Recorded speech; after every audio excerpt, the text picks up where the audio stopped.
Today, I'm excited to introduce you to Tim, also known online as Shmee150. Bought my first Ferrari and Porsche, McLaren 675 LT, all in a 12-day period. 12 days? Yeah, it was kind of full on. For all of you car enthusiasts, he needs no introduction, but for anybody unfamiliar, he has one of the most incredible car collections valued at over $10 million. His YouTube channel features some of the most insane automobiles on the planet, and he started all of this from the humble beginnings of working a normal 9-to-5 office job out of college. Today, we're going to be breaking down the cost of owning an exotic car collection, how you could get an exotic car collection as well, and also how you could subscribe if you haven't done that already. But first, we gotta thank our sponsor, Epidemic Sound. Epidemic Sound is the best tool for creators to soundtrack their content. We've been using Epidemic Sound for years now, and even though I started pretty early on using some soundtracks in the background of my videos, I wish I had started sooner. The thing is, anytime you're using sounds or background music in any of your videos, you always have to fear getting copyright striked or having your video demonetized.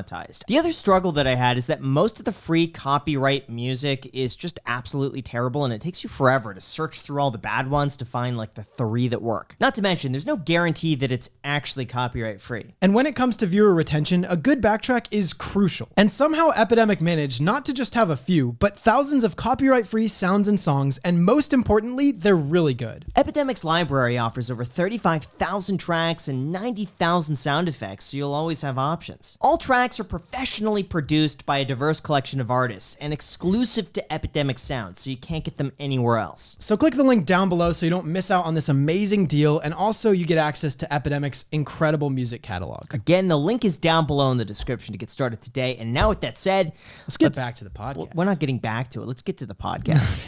Welcome back to the Iced Coffee Hour. Hi guys, I'm Shmee. Thank you so much for making it all the way over to Las Vegas. Absolute pleasure. Really It's great to be appreciate here. this. Yeah, thank you. And you pulled up in a crazy car. You got to see this car, Jack. It's an AMG GT Black Series. See, Do you know that's what that a lot means? of that's a lot of abbreviations for me. That's like too many abbreviations. Could you explain to Jack the significance of this car? How many did they make? The AMG GT is kind of their super Grand Tourer, supercar, you could say. The GT Black Series is like the flagship track version. So it's the one that set the record at the Nürburgring, which is often considered to be the most hardcore racetrack in the world. And it's not a car that most people would take on a massive tour around the United States, but we're doing it. So what are you doing? Where's this starting? What prompted that? So I've always had fun. I actually brought my Ford GT, my new Ford GT over here to the US back in 2019. And I had plans to do another tour in 2020. And it was so much fun to explore, to go to so many places, to meet so many people, to shoot so many videos. The audience was loving it. I was loving it. And I always wanted to do it again. But this time we've gone kind of completely full on. So we started in New York, went up towards the Northeast. Back when it was with all the foliage, it was unbelievably pretty. We crossed over to Toronto in Canada, drove all the way over here. We were actually here quite recently for the SEMA show. And then this is kind of part 2. We're now going to California and over towards that side. And then we'll make our way all the way back across down to Florida, and then we'll go up the East Coast at the end. So it's a big old tour. So what's the purpose of the tour? Are you just going around meeting a bunch of different YouTubers, making content and whatnot? I mean, so the tagline behind my channel, Shmee150, is living the supercar dream. The idea has always been to create content, which is sharing what I feel exceptionally lucky to do, but what I think any car enthusiast would do if they can. You know, the dream journey, the dream road trip. So we go to racetracks, we go to car collections, we go for test drives, we go and meet people. And it's fun to just share that passion that so many people have that speaks through backgrounds, genres, whatever it is. Everybody who loves cars loves cars. You talk a language with that person. So it's basically sharing that almost through daily updates, daily videos as we're on the road. Is it ever nerve-wracking to put so many miles on $1 million car? I mean, driving the car's worth $1 million. Well, the Ford GT is. The Ford GT is. The Ford yeah. GT is absolutely. Probably maybe more depending on. Why the, is your the Ford spec. GT worth $1 million and his is? Do you have the So new? mine's a new Ford Oh, GT, it's the new one. Yeah. Oh, okay. Yeah, so I've done about 8,000 miles in my Ford GT, which has been all around Europe, everywhere. I've taken it, I think, on 11 or 12 different racetracks now. I love to drive on track. Yeah. But I believe these cars are made to be driven. They're made to be used. There are 2 different perspectives. He doesn't want to hear that. I know, we He does can not have wanna that. We hear can have that. that conversation. But I think there are 2 completely different avenues, right? There's either the investment side, and you know, in recent years, cars as an investment asset have been astronomical, especially kind of limited edition, last of the old school, that kind of thing, or even first of the new school, first of the new era. I take completely the opposite idea, which is that, and I'm very lucky that I do this as my job, as my business, right? Making videos, it's what grows my channel, is to use them to the fullest. there's no point in kind of using a car just a little bit, because you just touch on the surface of what it's like. If you go completely in the mindset of, I'm not worrying, not in the sense that I want to destroy it, but I'm not worrying on what I'm going to sell this car for because I plan on keeping it. You can then go into it and say, I'm going to drive it, I'm going to do this with it, because you're not worrying in the same way. Yeah. Now, does some of that, though, have to do with the fact that you buy a lot of these cars at MSRP? It works very differently in Europe. Okay. So the MSRP system here, and especially in the United States at the moment, the premiums that dealer markups have been going for, we have the RRP, and a dealer can't charge you over that. So Can you explain that? In a normal world, rewind 3 years, if you walked in to buy a fairly normal BMW model, you would be discussing a £5,000, £10,000 discount on the retail price, rather than not adding the premium, if that makes sense. So an authorized dealer can't charge you over RRP.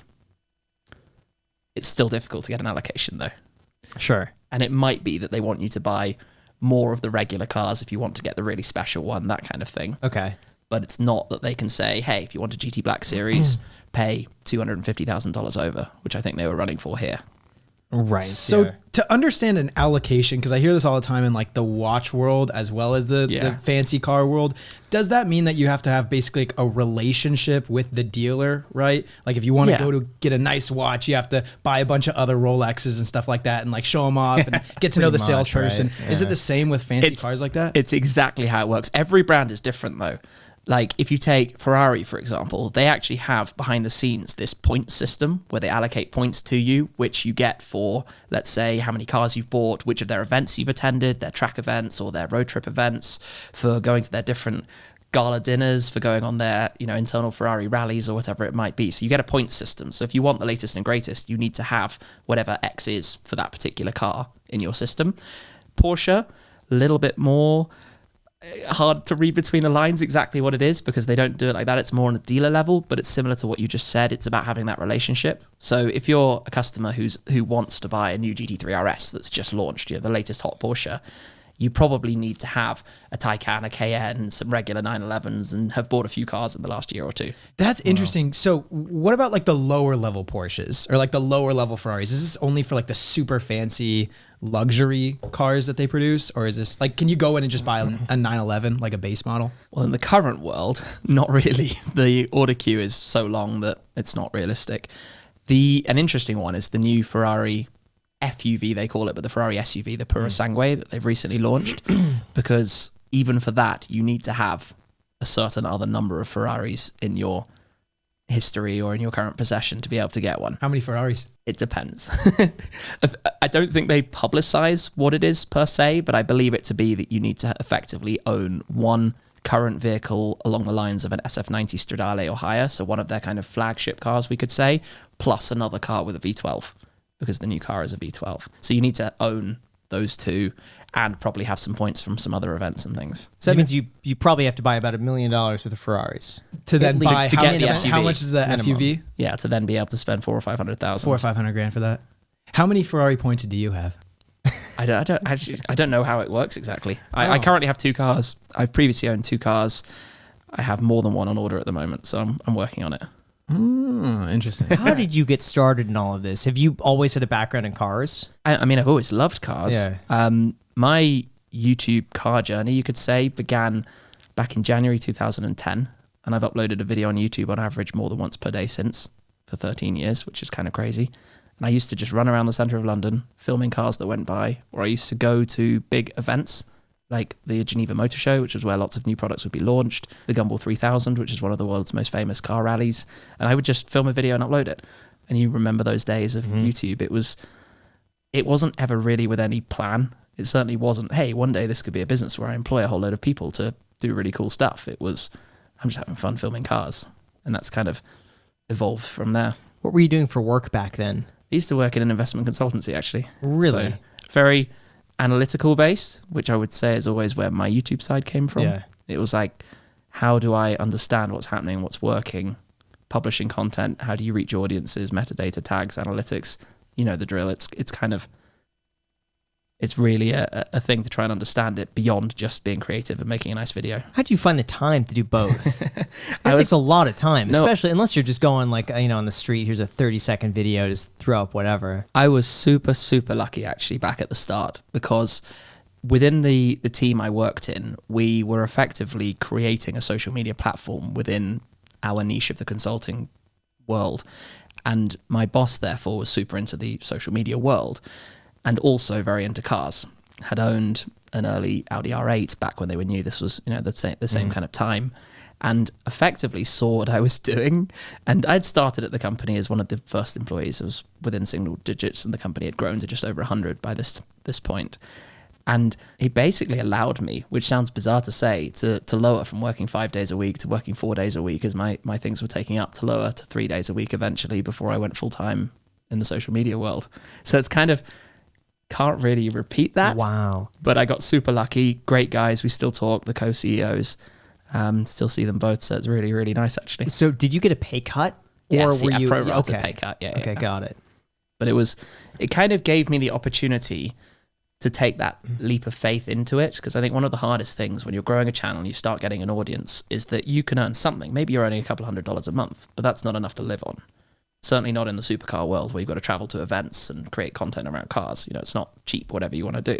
So it gave me that opportunity to kind of build it up over a 12, 18-month period rather than going kind of full in, which was amazing.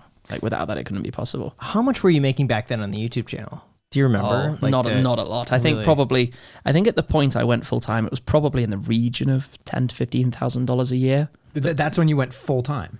Yes. 10 to 15 grand. How did you justify that? No. That's when I started. Let's say started lowering back. the days. Yes. Sure. When I started cutting back from a 5-day job. Apologies, I shouldn't have used the phrase full time. But at the time also I was financing an expensive car, big monthly outgoings, lived in London, right? But as any probably not so sensible young male does, that was what you had to do, right?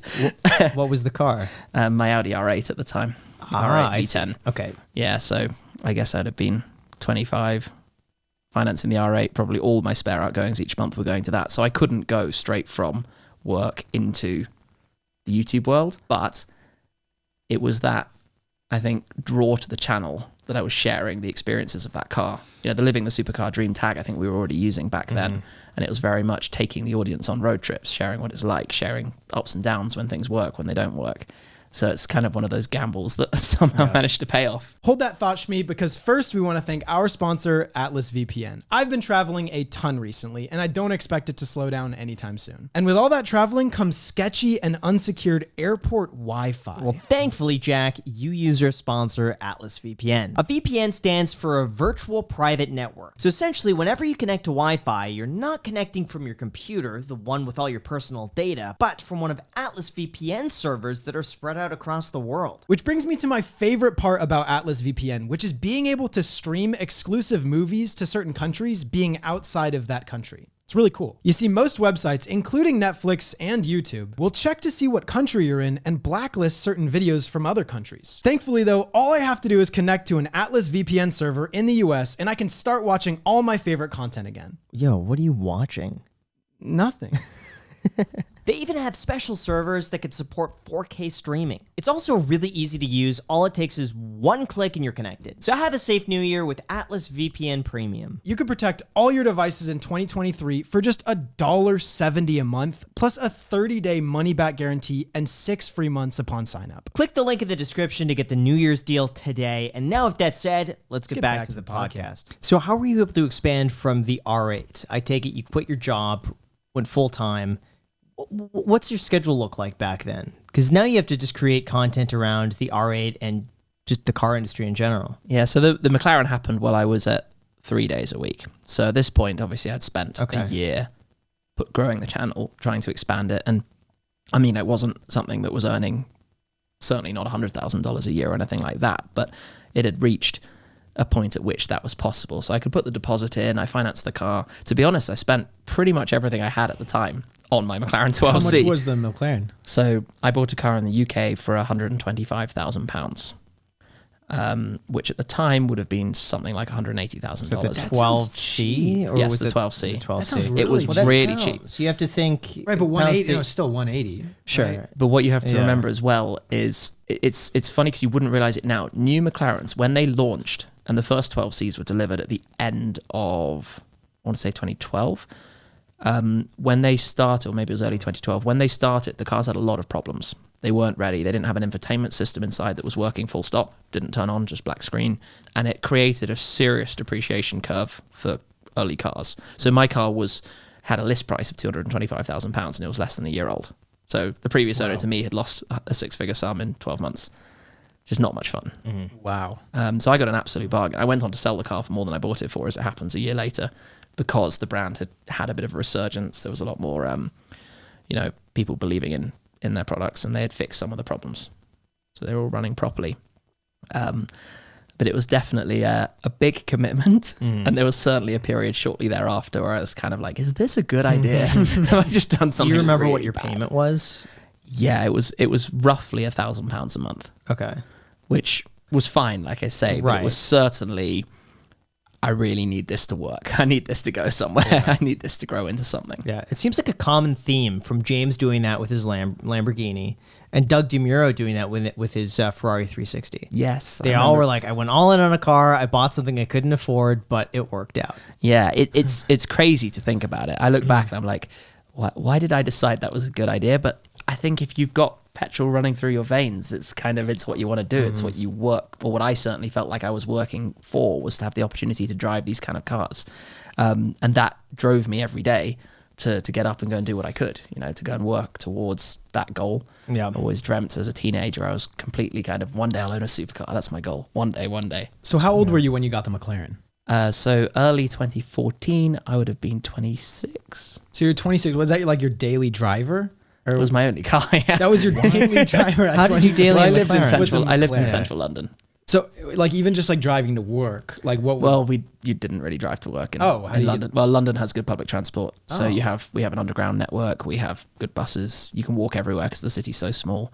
It's very different to the US. I can imagine you probably got some pretty funny looks and stuff like that driving the car around. Like, there's always been a big London car community, even though it makes absolutely no sense to drive on the tiny city streets. And it's where a big chunk of my channel began, was car spotting. It was filming cars in the city centre, and going to Sunday morning meetups, which again make no sense why you do them in central London, but you've got to think of the dense concentration of wealth and property values, and therefore the number of nice cars that reside in underground garages in the centre of the city. I guess it was more about only driving the car if I was going out of London somewhere, off on a trip. I drove the car around Europe multiple times in that year.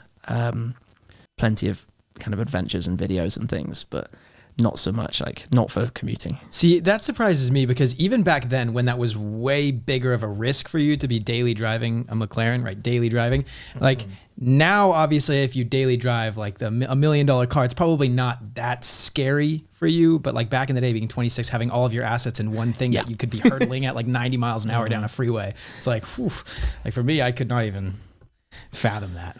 I think I was very conscious that it was also the source of revenue. So it was... Right, okay, that makes sense. I've always looked at, I still have to pinch myself now big time about the cars that I'm lucky to own, because sometimes it feels like they're just the means to the business. And then it's the wait a second moment. Like, how's that possible? And certainly back then, I just enjoyed it. I enjoyed the engagement with people, whether that was going to events and meeting people, or whether that was uploading videos and interacting with comments. How cars, the sound of cars, the feel of cars just bring out that passion from people. And you instantly, like I said, talk the same language. You're instantly talking to them about something you both love. And when did you fully decide to quit that job and go into YouTube full time? It was a period where I had a couple of big videos in a row. So it gave me something to fall back on, or at least to be able to take the leap of faith to go into it. So I think summer 2014. What were those videos?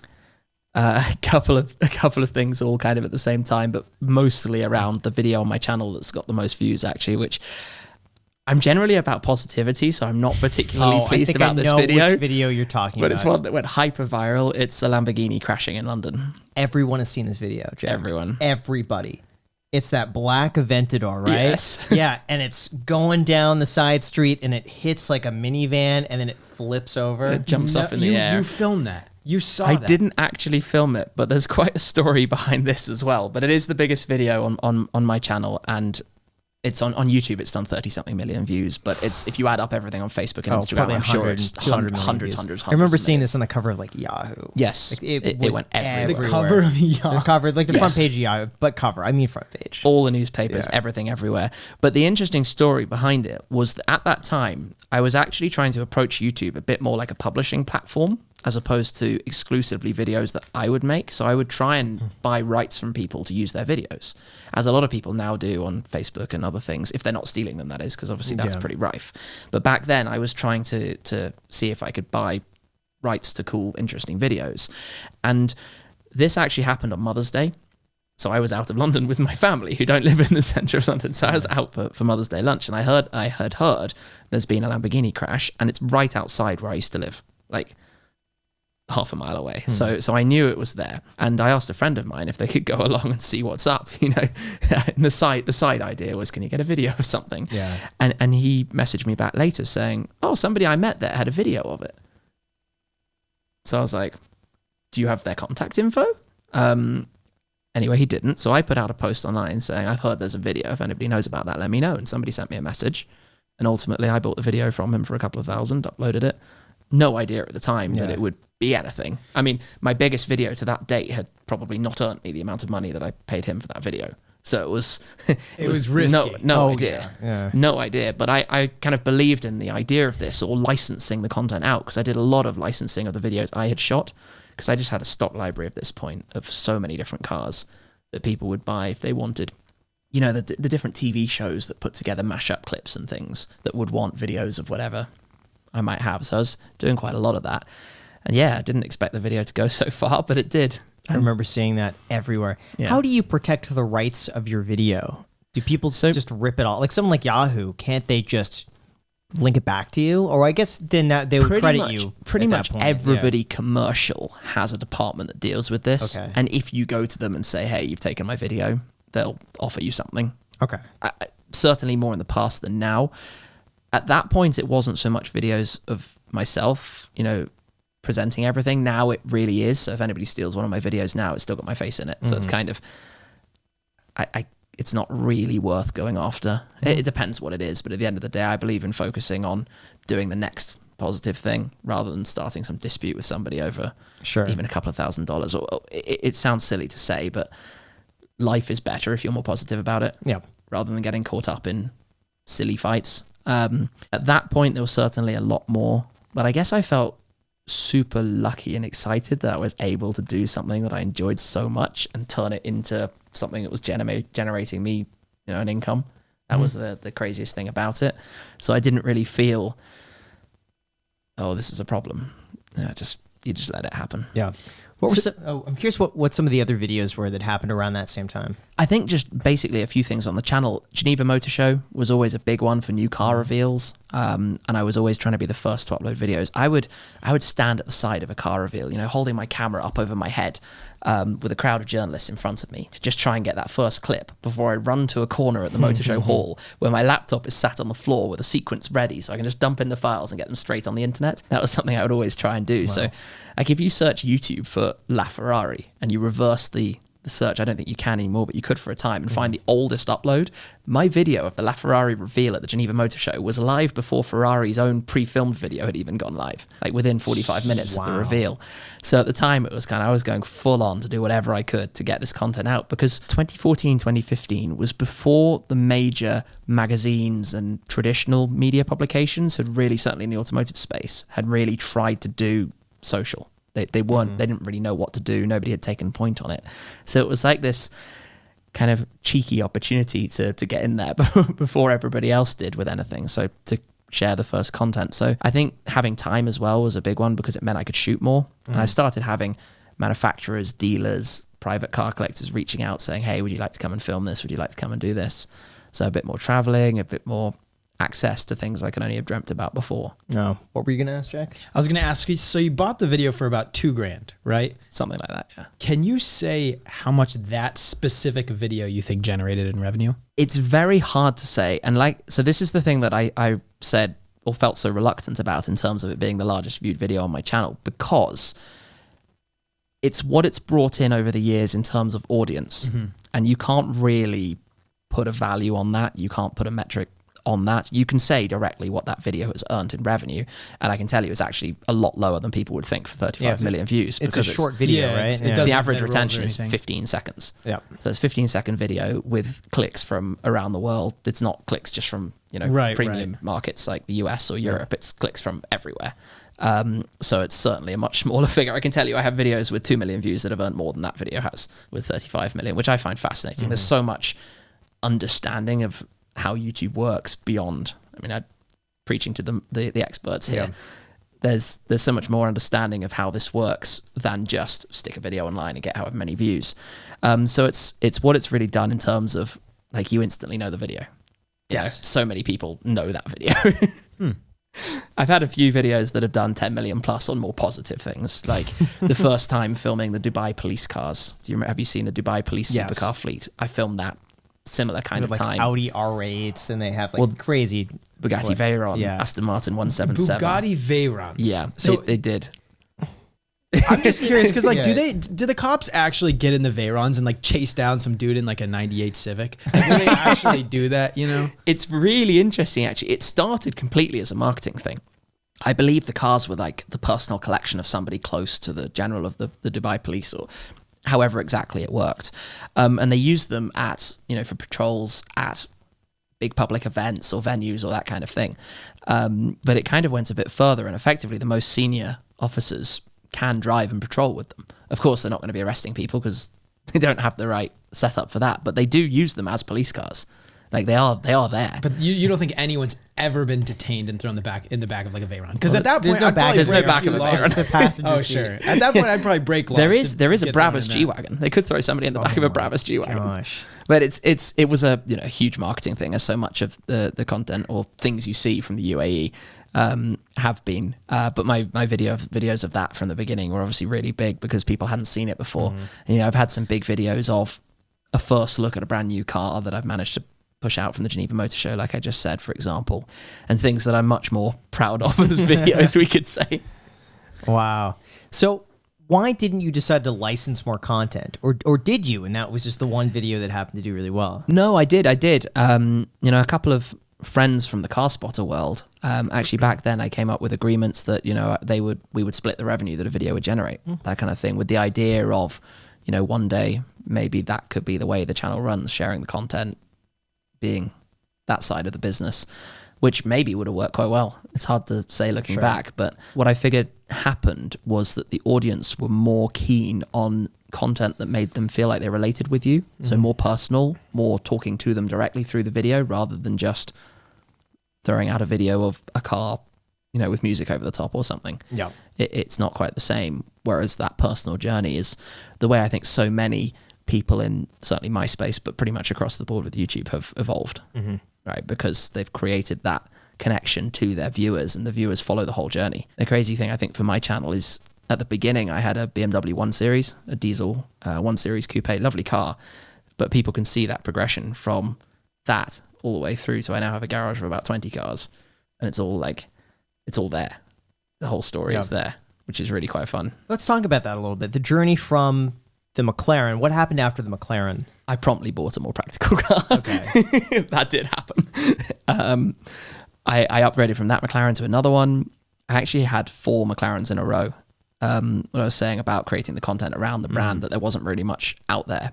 So I had the 12C, I upgraded it to a 650S Spider, and then to a 675 LT. And that's the point after the third one that I started buying other cars. And I actually had a crazy period back in September 2015. And I remember it so well because in July of that year was a major algorithm change.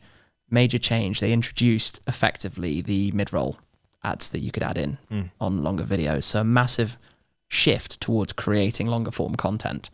And I was like, I had my light bulb moment, my eureka moment of, right, I've got to do this. Started doing that straight from the off. And for many years, that was actually my most successful month because I took delivery of the McLaren 675 LT, but also bought my first Ferrari and Porsche all in a 12-day period. So it's 12 days. Yeah, it was kind of full on at the time. I was just kind of, what is happening? How is this?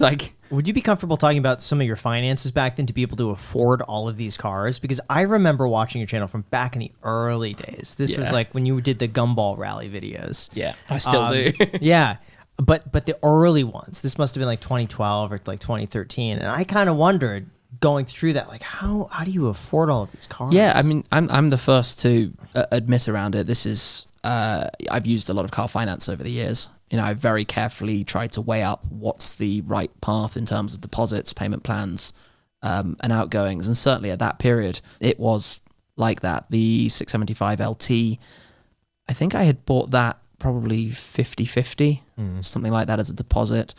The 981 Cayman GT4, my Porsche, they were actually an almost guaranteed overs straight from the off.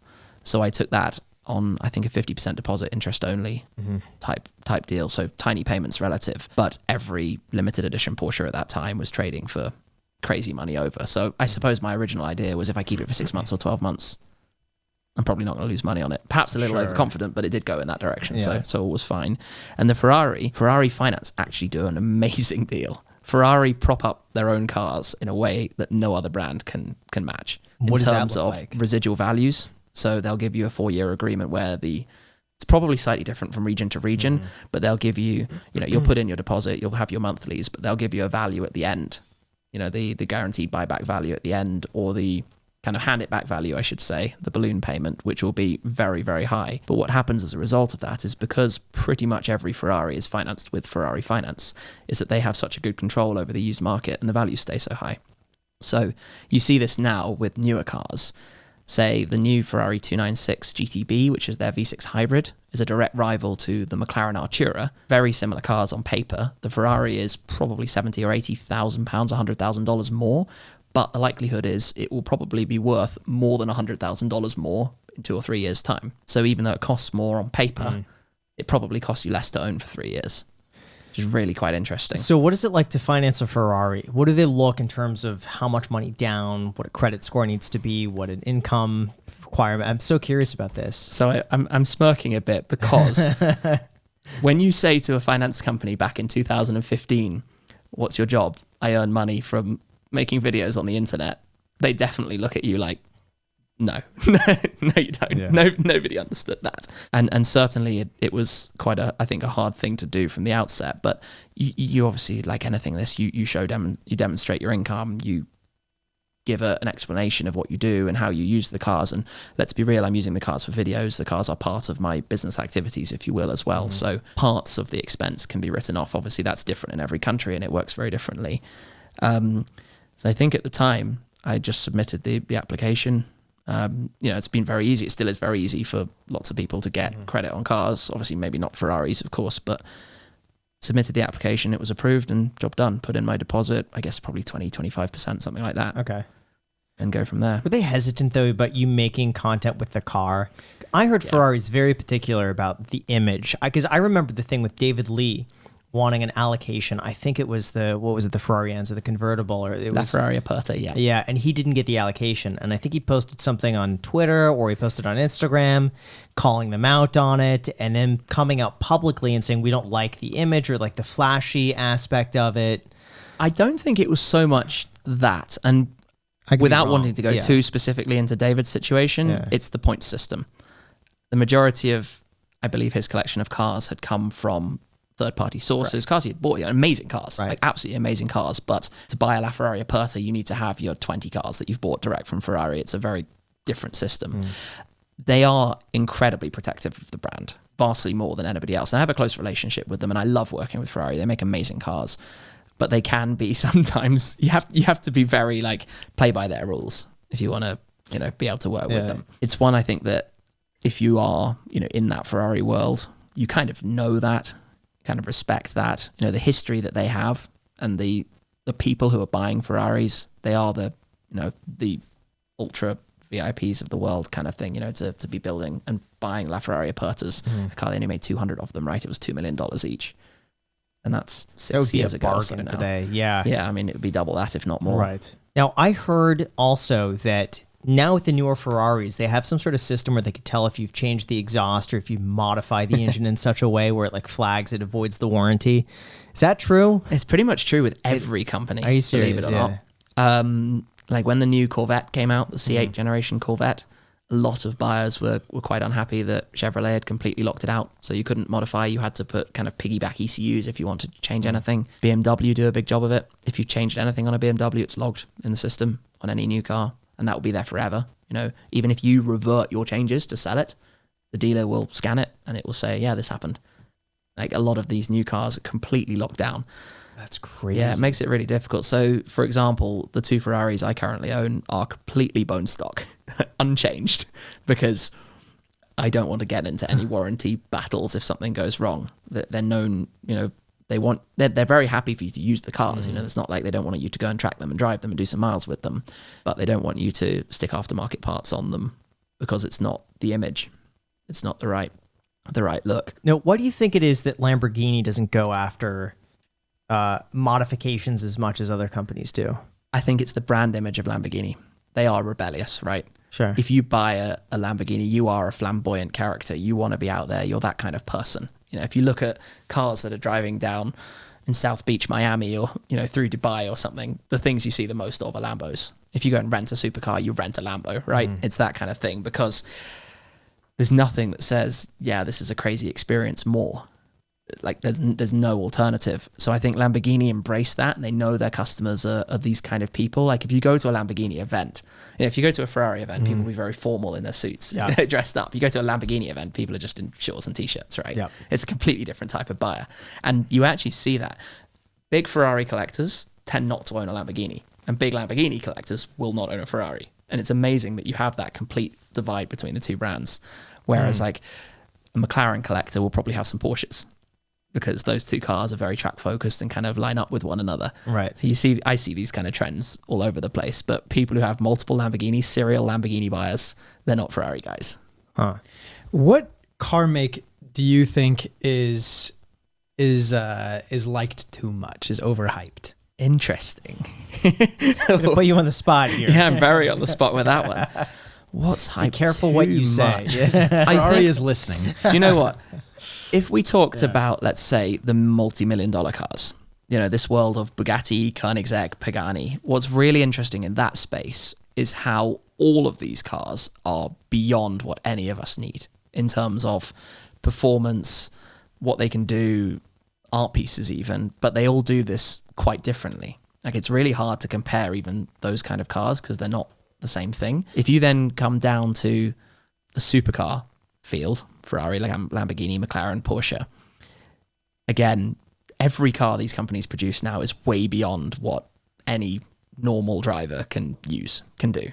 If you buy a 900,000 horsepower car, we're normal humans. The rate of acceleration and cornering ability you can't do on the road. Like these cars make absolutely no sense. So again, it comes much more down to a person's emotional connection with a particular car. And while one person might be much more in the camp of a Porsche because they're bulletproof and they can do endless track miles, for example, I prefer a little bit more emotion out of a car. I prefer the flair of an Italian engine more than that, for example. So I don't necessarily think, I couldn't really point one brand and say, they're overhyped per se. But I think different cars will appeal to different people. Like I'm more of a McLaren and a Ferrari guy than I am a Porsche guy, for example. So for you personally, Porsche, I'm not the biggest Porsche guy. I've owned a couple. I've had a GT3, 2 GT4s. Recently had a Taycan, their electric car. But I'm not the one lining up at the door for a new GT3 RS or whatnot, because I find the brand quite difficult as well. They're quite like what we were talking about with the allocations. It's impossible to know what you need to do. Like if somebody said to me, you can have a GT3 RS if you buy these 3 cars, we'll sign the contract now, done. Then you can think about it. But I don't like having to buy this to maybe get that.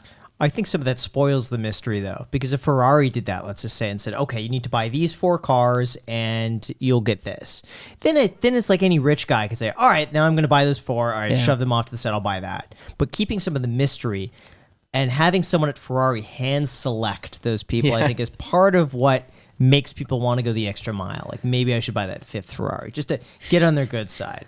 Maybe I should shake these hands over here, go to that event. It's not required, but let me do it anyway, because it really proves that you want it that badly. No, it's true. And, a lot of the brands are keen to keep their biggest supporters close. I think that's the same with any industry, not exclusive to cars. People who genuinely buy the cars, use the cars, and sing the praises of those cars to their social circle, to their audience online or whatever it might be. Those are people that the brand want to keep a hold of. And, some brands actually do a pretty good job of that. I think it's quite a hard thing, because as soon as somebody gets too close to the brand, then you've got a difficult relationship that grows. And I've been there with the stuff I've done over the years, obviously, because I've made videos that have had a whole lot of views about all of these different things, and very aware that sometimes the manufacturers are watching over my back. Yeah. And you want to keep that relationship as well. So swings and roundabouts. How do you balance the two between making content and being honest about your experience with the car versus not upsetting the dealership or the brand? It's actually really difficult. It's really, really difficult, because, as soon as something goes wrong with a car, obviously the brand don't want you to talk about it, obviously. But then if you don't talk about it, and all of a sudden, like, a car's not in my garage for some reason, or I'm not driving a car for some reason, my audience are like, where is it? Why is it? Why are you not telling us? What's the secret? So you're then not being honest with your audience. And that's the most important thing you have as a content creator, is your honesty to your audience, because they are what makes it possible to do what you're doing. Yeah. I try and give the brand a very fair opportunity to help with whatever it is. Not like trying to pull strings of, if you don't do this, I'm going to go and shout and make a video about it, but in a kind of, please help me, my car's got an issue. I need to use it for an event next week. Is there anything you can do? That kind of thing. And to be fair, most genuinely are, but you've got to remember, you've built a relationship at this point with your sales team and your service team. So you're not kind of calling up somebody you've never spoken to before saying, fix my car type thing. I've just had a recent bit that's been really frustrating, to be honest. My McLaren Senna needed 2 new dampers. Parts almost impossible to get across the board right now. And it took probably 6 months to get them in. So for 6 months, I couldn't drive the car. What was the part? Dampers, suspension, parts of the suspension. Crazy expensive parts, as it happens, but just, unobtainium. And so there was a lot of back and forth, as you can imagine. But ultimately, they helped. They tried to get them. The dealership have been great, good communication about it all. So, I'm not about to go and make a video screaming and shouting and saying the service is awful, because I understand the global situation. This is the fact that I can't get parts for my silly, unnecessary car is a very small concern, considering everything else, around the world at the moment.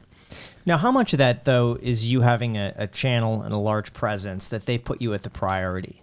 Do you think you would get the same experience as someone else who has no following whatsoever, calls in, my Senna's broken, all right, we'll put you behind Shmee. I'm 100% sure. I'm 100% sure that it helps. I don't try to use it like that, though. That's fair.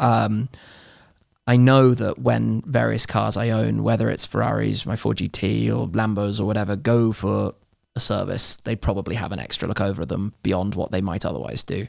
Because at the end of the day, it's not good for anyone if the car goes wrong on a video. It's not good for, well, maybe it would get more views, but right, yeah, it's not good in theory if something goes wrong. So I'm 100% sure that brands have done that along the way. One interesting thing people often ask me about, though, is does having a social media platform mean you can get cars that you wouldn't otherwise get allocations for? And generally, I believe the answer to that is no. And the reason I say that is because they need to be showing the example of what you need to do. So Ferrari can't just give me a new 812 Competizione, their new limited edition V12 GT car, because I don't have 5 Ferraris in my garage. So the next person who has the same 2 cars I have goes along and says, hey, why didn't I get one? So I think that kind of is a swings and roundabouts thing as well. It's sometimes in your favor, sometimes against your favor. Like I say, I've never, gone in saying you've got to do this for me because otherwise I'm going to do that or whatever, because I don't believe in that. I think if you do the right thing for people, they'll do the right thing for you in this respect, in life in general. And it's the same with, you know, upgrades or services or things. I don't reach out to everywhere I go saying, hey, can I have this for free? You know, I know there are plenty of people that do. I believe that if you want the service, book in, do what, you know, purchase, book whatever you need. And hey, if they appreciate what you do for them, they might give you a kickback from it or give you something off. So I've always worked with that, and now I have some great partners and things that I work with as well. So it's, you know, it's worked out all right. Yeah. So what do you have in your garage right now? Oh gosh, there's going to be a long full list. Yeah, I want the full list. I'm not even sure if I can do the full list. From craziest down, shall we say. Yeah. My craziest car is a Zenvo TSR-S, and most people don't know what a Zenvo is. I don't even even know what it I is. don't No, even I know have what no that idea. is, and I love cars. Yeah, so Zenvo is a Danish company. The car has 1,360 horsepower, in-house engine, full carbon, everything as you can imagine. Brutal thing to drive. I kind of describe it as an Aventador on steroids. It's really aggressive. I picked it up a couple of months hold on a ago. second. How much did that cost? It's fairly allowed to- expensive. Wow, Crazy machine. this is real. Yeah. Oh my gosh, look at That that. actually thing. kind of reminds me of my Miata 2000. Very similar. Oh my gosh. Yeah, it's a wild thing. Very small company. How many cars have they made? They make a couple a year. A It's that couple kind of a thing. year? Yeah. How did you get one? So I've known the company for a long time. I've worked with them. I think I made my first video with them back in 2012. Oh yeah, there you are. You type Yeah. in the car and Yeah, so that's mine is the purple one. If you've seen any pictures of that popping up. Wow. The, If you look up Zenvo and see a purple one, it's yours. yeah, it will come up because it's all over the internet. Oh my gosh. But no, like I say, I've known the founder of the company Okay. for nearly a decade now. I filmed so many videos with them, and they recently hired a few. They've done a big hiring drive, and they've hired a lot of people that I've worked with before from other automotive OEMs. So they kind of assembled this dream team, and they have some really exciting stuff in the future. So we chatted for a long time, as you can imagine, because you don't just buy a car like that on a whim.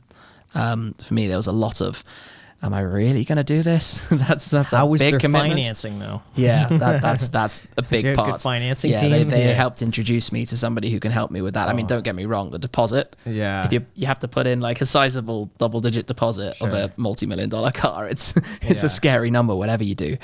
But I believe in what they're doing in the future, and it's really exciting. Like, they gave me opportunities to come and be at the factory and lay some of the pre-preg carbon fiber, so before it's hardened, to make the wheels on my car. Full carbon wheels. They're way lighter than any metal wheel or anything. And I got to be part of that. Like, I signed some parts of it that are now on the car that I drive around. Same with the interior, and just, I went back to the factory probably 6, 7, 8 times through the build process to go and see it. And then, obviously, we're now taking it to some really cool events. It might well be over here next year. That's the plan. I would love at to least. see it. Now, I'm curious. We'll pause there. How is that car as an ROI for the channel? Because I remember James Stradman talking about his Bugatti, saying it's a loss leader. Like, that will lose money in the channel, but it gets more people in, and maybe I could make it up on the back end. So it is exactly that, Yeah. mixed with the personal excitement. Okay. There is no bottom line that can possibly make sense purchasing a car like that, because the amount of views you would need or whatnot is just not feasible. And obviously it's also very unknown. You know, when I sell that car, whether it's in 3 years or 10 years, I couldn't tell you now.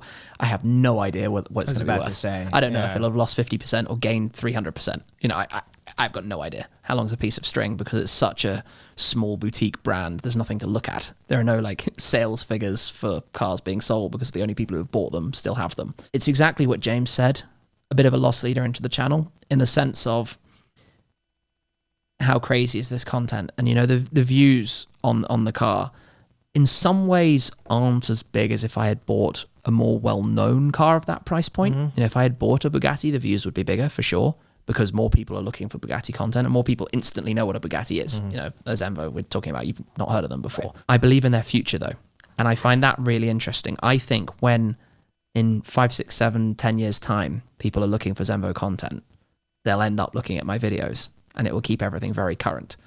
So I think I'm playing a much longer game with it. But then I'm a car guy at the end of the day. How cool is it to have built parts of my own hypercar that I'm now going to travel around the world with? Is that what put you over the edge there versus like a Pagani or a Koenigsegg? Price is relevant. Relevant. The Zenvo is a cheaper entry point. The TSR-S, my particular model, here in the US, a spec car would be about $2 million. Whereas a Pagani or a Koenigsegg, you'd be looking at 3 or 4. So that is relevant. I'm not going to lie. I'm sure if you have billions in the bank, it makes no difference. But I'm certainly at the point where an extra $1 million is something that I can't just go and drop. So that's certainly a point. But also the closeness with the company and the excitement of feeling that I can do something really cool. Getting the name out there, getting the brand name out there. I know multiple people who are now buying the cars who have seen my videos. Like, how cool is it? Yeah. As nonsensical as it sounds, how cool is it that I can upload videos of a $2 million car and people will see those videos and go and buy it? It's like you got a wild audience. Yeah, you think of influencing for selling accessories or selling easily obtainable things, but it is genuinely true even with hypercars. You're bringing to attention a product that people didn't know about. And one of the coolest things I always find is the number of people who have that opportunity in life to buy these kind of cars, of following some of the content I create. Kind of like, is this real? That's how very cool. Yeah, it's really, really cool. Yeah. But it showcases what it's all about. There are some amazing engineers and technicians and designers and people behind the brand at Zenvo. And that's what I love, going there and just talking to people, the people who are working on the wheels, on the engine, in the paint shop, talking to them about what they do and their passion for the brand. And at the end of the day, it's kind of supporting also this whole, the economy of it, right? Yeah. You're buying the car, you're giving the opportunity for these people to be able to go on and make even better products, which at the end of the day is amazing, really, isn't it? To be able to do that. So click the link in the description to get your Zenvo today. Yeah, use our affiliate. The first 5 people who buy a Zenvo will get a free autograph T-shirt. I've actually influenced people to buy Lexar cards, because they sponsor me on the channel. But I can't imagine getting somebody to buy a $2 million car. I don't think it's not that simple. Somebody doesn't watch a video, right? No. But that's where it starts. Honey, look at this. Buy it now. Yeah, we joke. Yeah, but I assure you, it's happened. Yeah, I have filmed cars on my channel before, or even walked around a showroom with cars in the background. I'll upload the video, and I'll get a call the next day from the salesman being like, "Thanks for the video. Somebody just saw that car on your video and has bought it." About expensive cars. We're talking 6-figure cars. It's crazy to me that happens, but it does happen.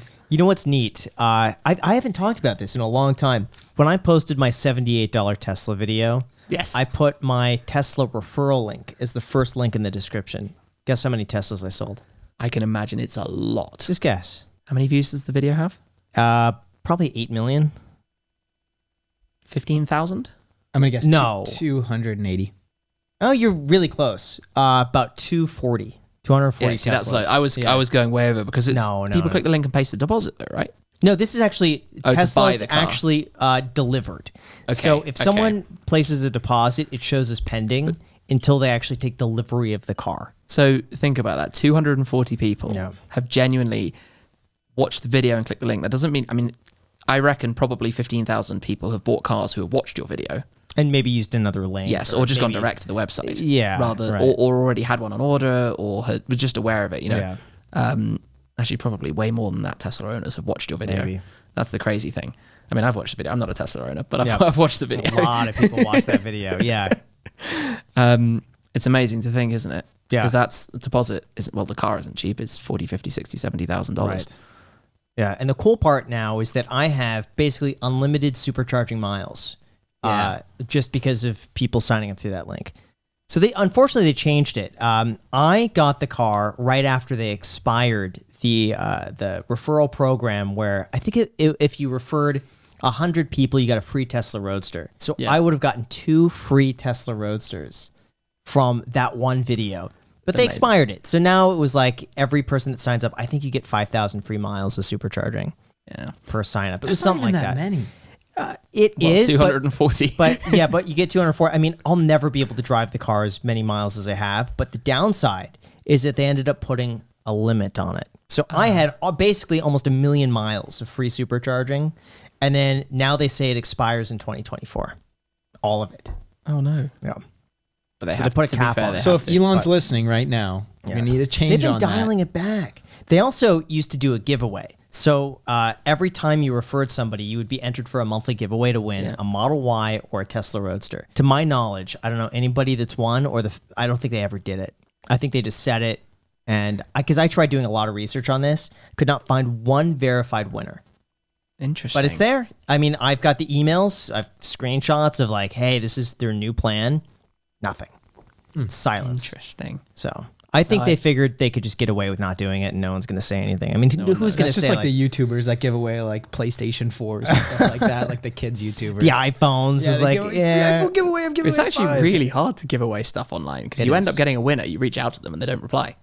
You have to go down the list until you get somebody who does. I don't but know it's if you've also had that. doing that legally. Yeah. Because, oh gosh, there was something that I looked into a while back because I wanted to give away free stocks. Yeah. But to do that, there had to be a way to enter without any commitment through like a sweepstakes. Oh, sort this of is a US It's got thing. it's got to be no purchase necessary. Yeah. But it's also got to be like there's all these limits if you want to do it to the book.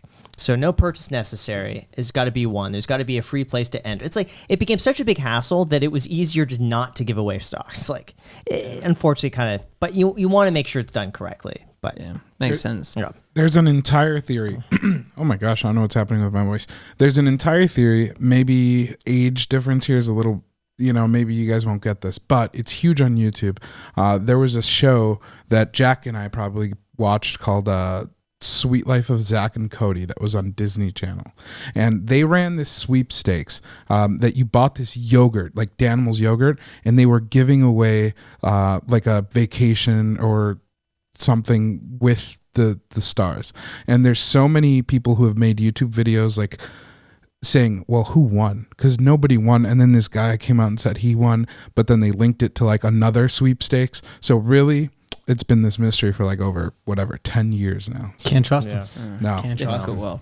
No, but when you were doing the referral links to the Teslas, and same with many other creators on the platform, I was watching that thinking I want to get involved in this because I was thinking I could do that, but Tesla hadn't yet reached Europe in the same way. So I had to watch on in jealousy because I was thinking if I bought an early one and made videos, that could be a business avenue, right? Yeah, you know what was crazy in the beginning? Tesla videos were similar to the videos that you'd make on an iPhone, and people would love them. Oh, they and went I'm sure to this day they would if I were to make more Tesla videos. But some of my most viewed videos now on the channel are Tesla, like Model 3 reviews of like my favorite things about the Tesla, the worst thing about the Tesla. Here's how it is after a year. Well, I think it's twofold, right? There's so much intrigue in the electric car world, positive and negative. The products themselves, and Tesla's such a talking point, controversy overload, right? With every possible thing. I bought my Taycan, well, probably 2 years ago now, as an experiment because I thought Porsche electric car, let's try this online. And the videos I shot with that were huge as well. Not Tesla level huge, but relative to, let's say, buying a Panamera, the combustion engine equivalent. They all flew, ad rates were super high, loads of interest in how the charging network works and that kind of stuff. And that kind of series, you could say, the return on investment of that car was very positive. At the end of the day, that worked really well. That's good. I got a couple of more questions for the Zenvo. How long did it take to make the car? So from start of construction to delivery, probably 15 months, that kind of thing. To make it. I mean, you got to think it's a small company, and they make everything in-house. Everything. That's not that Engine, bad, actually. gearbox, every carbon part, everything. That just Jack's sounds contemplating like... buying one now. No, yeah, that's 15 you months use too my long for referral me. link? 15 months. Yeah, I can only do 12. And I'm guessing they don't just like sell that to anybody, right? Like, do you have to have connections with? Because you said they only sell a couple a year. No, I mean, like let's say you called them up and said, "Can I buy one?" And they don't know who you are. They're going to be like, "Come and meet us," and come along to an event where we are with the car, that kind of thing. Because obviously they want to know that you're a real person, buying the car, beyond just putting in a big deposit. I think a lot of people in that world are connected to somebody. Very few people who buy a 7-figure car wouldn't be known by the company already, or by one of the employees or one of their customers. For example, if somebody reached out to them, it's probable that somebody who works there knows who that person is. It's a very small world at that end of the hypercar game, shall we say. Do you know if the company's profitable? I know that they're putting a lot of money into investment at the moment for future product, which is one of the reasons why I got involved, because they're developing some really cool stuff. So I think you should just straight up take ownership in some of the company. I'm not sure I could afford it. Still, they could give you 5%. I'm gonna say you deserve 5%. You're selling it really well here. Yeah, you never know. You never know. Hey, I think at the end of the day, this is one of the things we were talking about, right? My goal is to help promote the company. You know, I've bought the car. It's not like they've given me the car or something. They are looking after me with the car. So they'll send a flying doctor to me if the car needs some help or something. They'll take it to a few events around the world, which is super cool because I get to turn up on my cars there, right? So this is one of the really exciting parts of the whole process. But what I love is, you know, if I can bring them actual business and be part of the company growing, and I'm sitting here hoping that they'll let me be part of that as it happens, you know, future product, future opportunities. Because at the end of the day, you know, when they release the new car, one of the perks for me is if I'm the person who's able to film it first. Because at the end of the day, that will get loads of traffic on my channel, help grow some extra audience, bring in the revenue associated with the video. There's more to it that in the normal world wouldn't be relevant. You know what I mean? Just from the extra business avenues that come off that. So you got the Zenvo. What's next? Oh yeah, it took a long time to get through the Zenvo, didn't we? Go through these cars, yeah. So Zenvo TSR-S, McLaren Senna, and Ford GT we mentioned. All right, let's start with the Senna. How did you get that allocation for the Senna? That was really difficult, actually. That was hard. Really? So I'd had the 12C, the 650, 675 coupe, and then the Spider. But basically, McLaren wanted you to have owned either a sports series car, which was the 570S, basically, or the new Super Series car, which was the 720S. Now, new 720Ss were riddled with problems. Early cars were really difficult for their customers, right? Without going too much into it, just problem after problem after problem. So I had said, you know, I don't really want one yet. I might get one down the line, but I'm not going to buy one until they work, because I didn't want to sell my 675, my previous car, which I still to this day own 6.5 years on, and I think is one of the greatest cars McLaren have ever made. So I'd put my name in for the Senna, and I'd put my name in 2 years before they revealed it. Probably one of the first people. As soon as I got wind of the code name of the project coming along and what it was going to be, a track focused. You know, it's not as hyper as the Zenvo and other things, but it was the best part of $1 million of car. So I was super keen on it. But my initial application got declined. So even though I'd been talking to them about it for ages prior to reveal, I actually got turned down for getting the car. I was a bit like, you know, a bit disappointed. I was like, I've owned 4 cars from a company that's only 7 years old. Is that like what is it, like an email, like a college rejection letter? No, almost? It was more just, I mean, I had a relationship with my salesperson at the dealership. It was more just casual conversation. And they just said, hey, sorry, you can't. I think it was more we were chatting on a regular basis, so it wasn't, it was more like I'm not sure if I can get you one kind of thing that came up gradually. And then it was like, I started hearing that other people had got them and I didn't have one yet. And I was like, you know, bummed out about it. I was like, come on, I've been singing this company's praises for years on YouTube. McLaren is my local manufacturer. They're like 20 miles away from where I live. So I was kind of like, what did I do wrong type thing. And then as it happens, I actually was at, I used to go to, and I still do, obviously go to the events they run, the customer track days, for example. And I was at a track day at Spa, and a lot of the senior staff go to those kind of events because that's where they always have their VIP customers generally. You know, you've paid a lot of money to go to these kind of days, so you get some exclusive track time. And a lot of the people who own P1s or McLaren race cars would go to that kind of day. And I was having a casual chat with a friend who's very well connected with McLaren, and he kind of went over to the CEO who was there and said, you know, is there any possibility he's here? And he came over and we had a chat and managed to make things work, which was something they did intentionally. The board and CEO level with the Senna allocations did have, I think, 100 of the 500 cars themselves that they could choose who they go to beyond the standard dealer network process.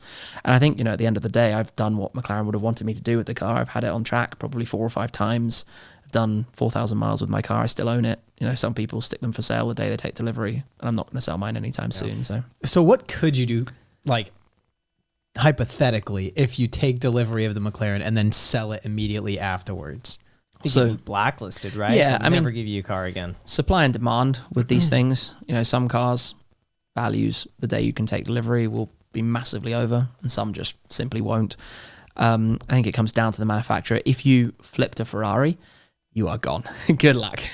They will not talk to you ever If you get again. this new 812 competency only and you flip it overnight and they figure that you flipped it overnight, because obviously some people do and will buy it in a company name and try and disguise that. Right.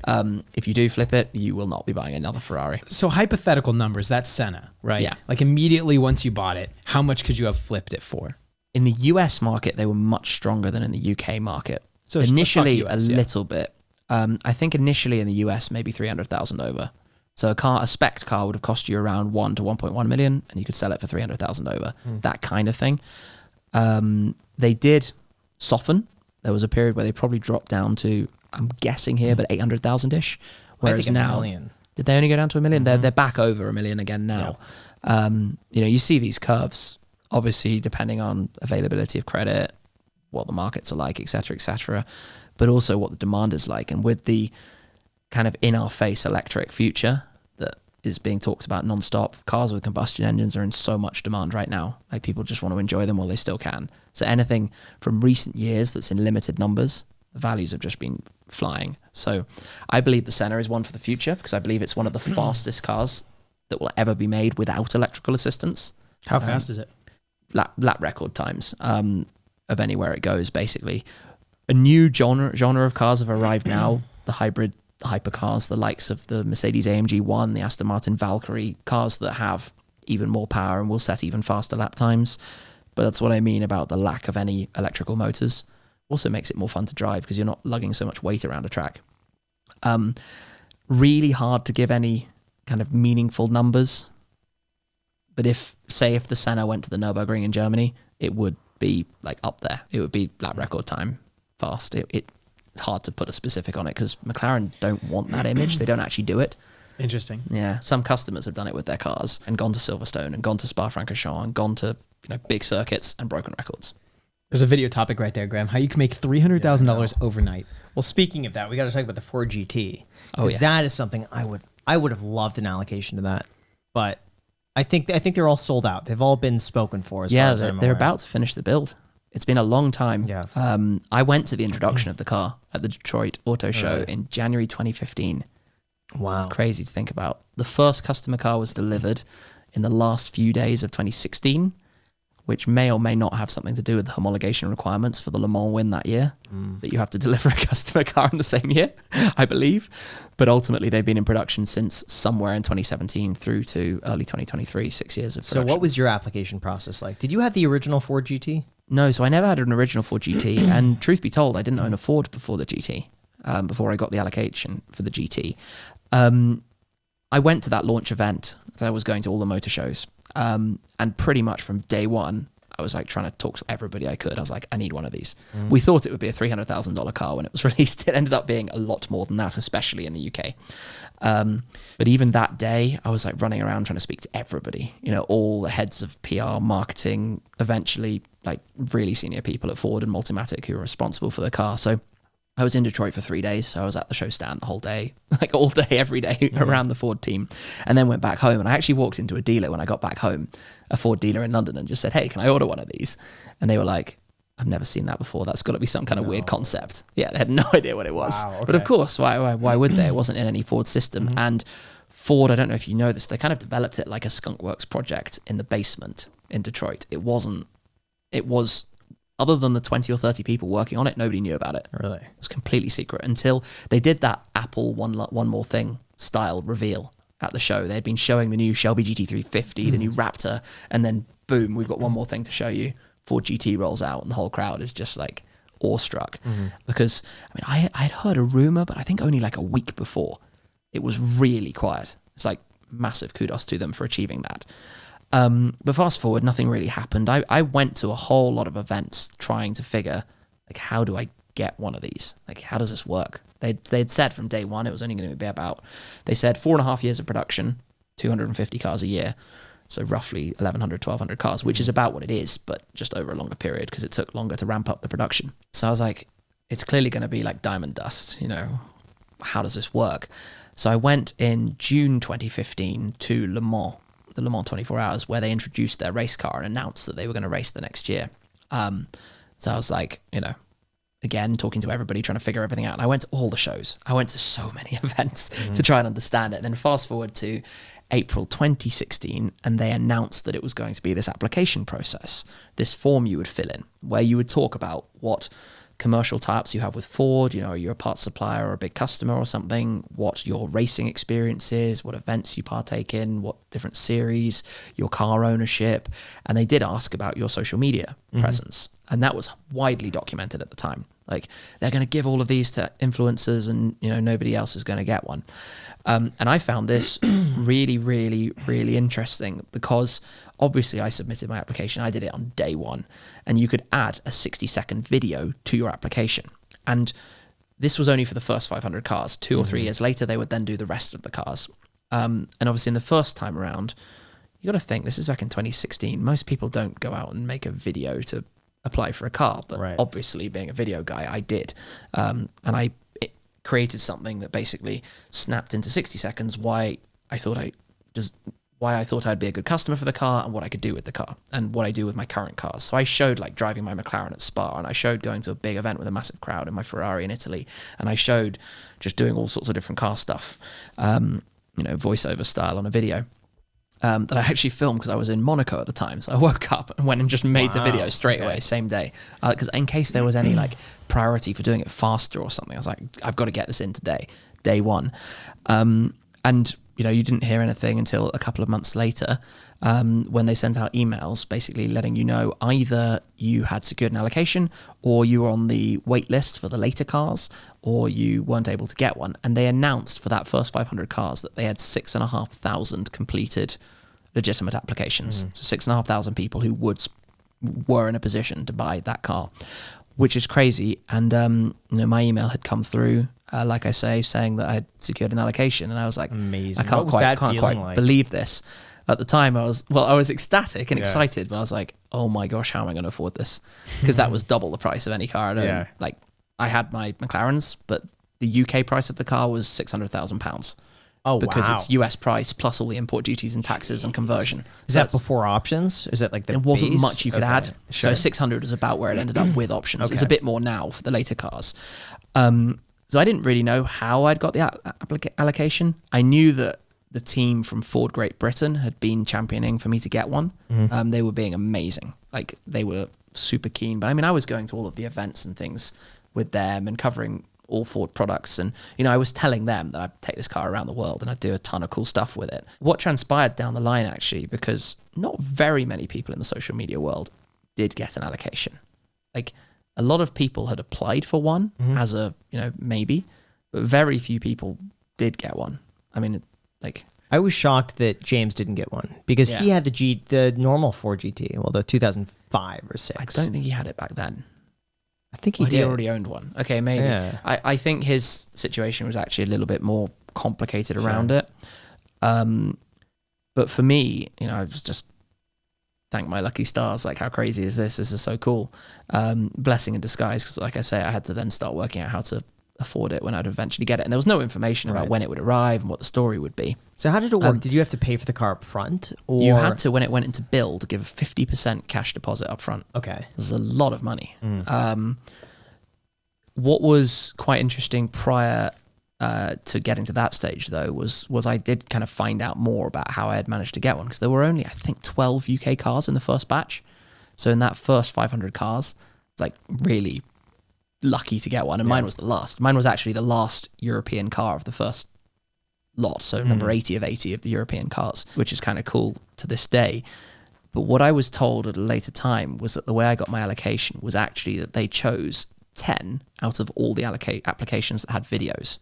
So they picked 10 of the applications that had a video to choose the cars, and mine was one of those.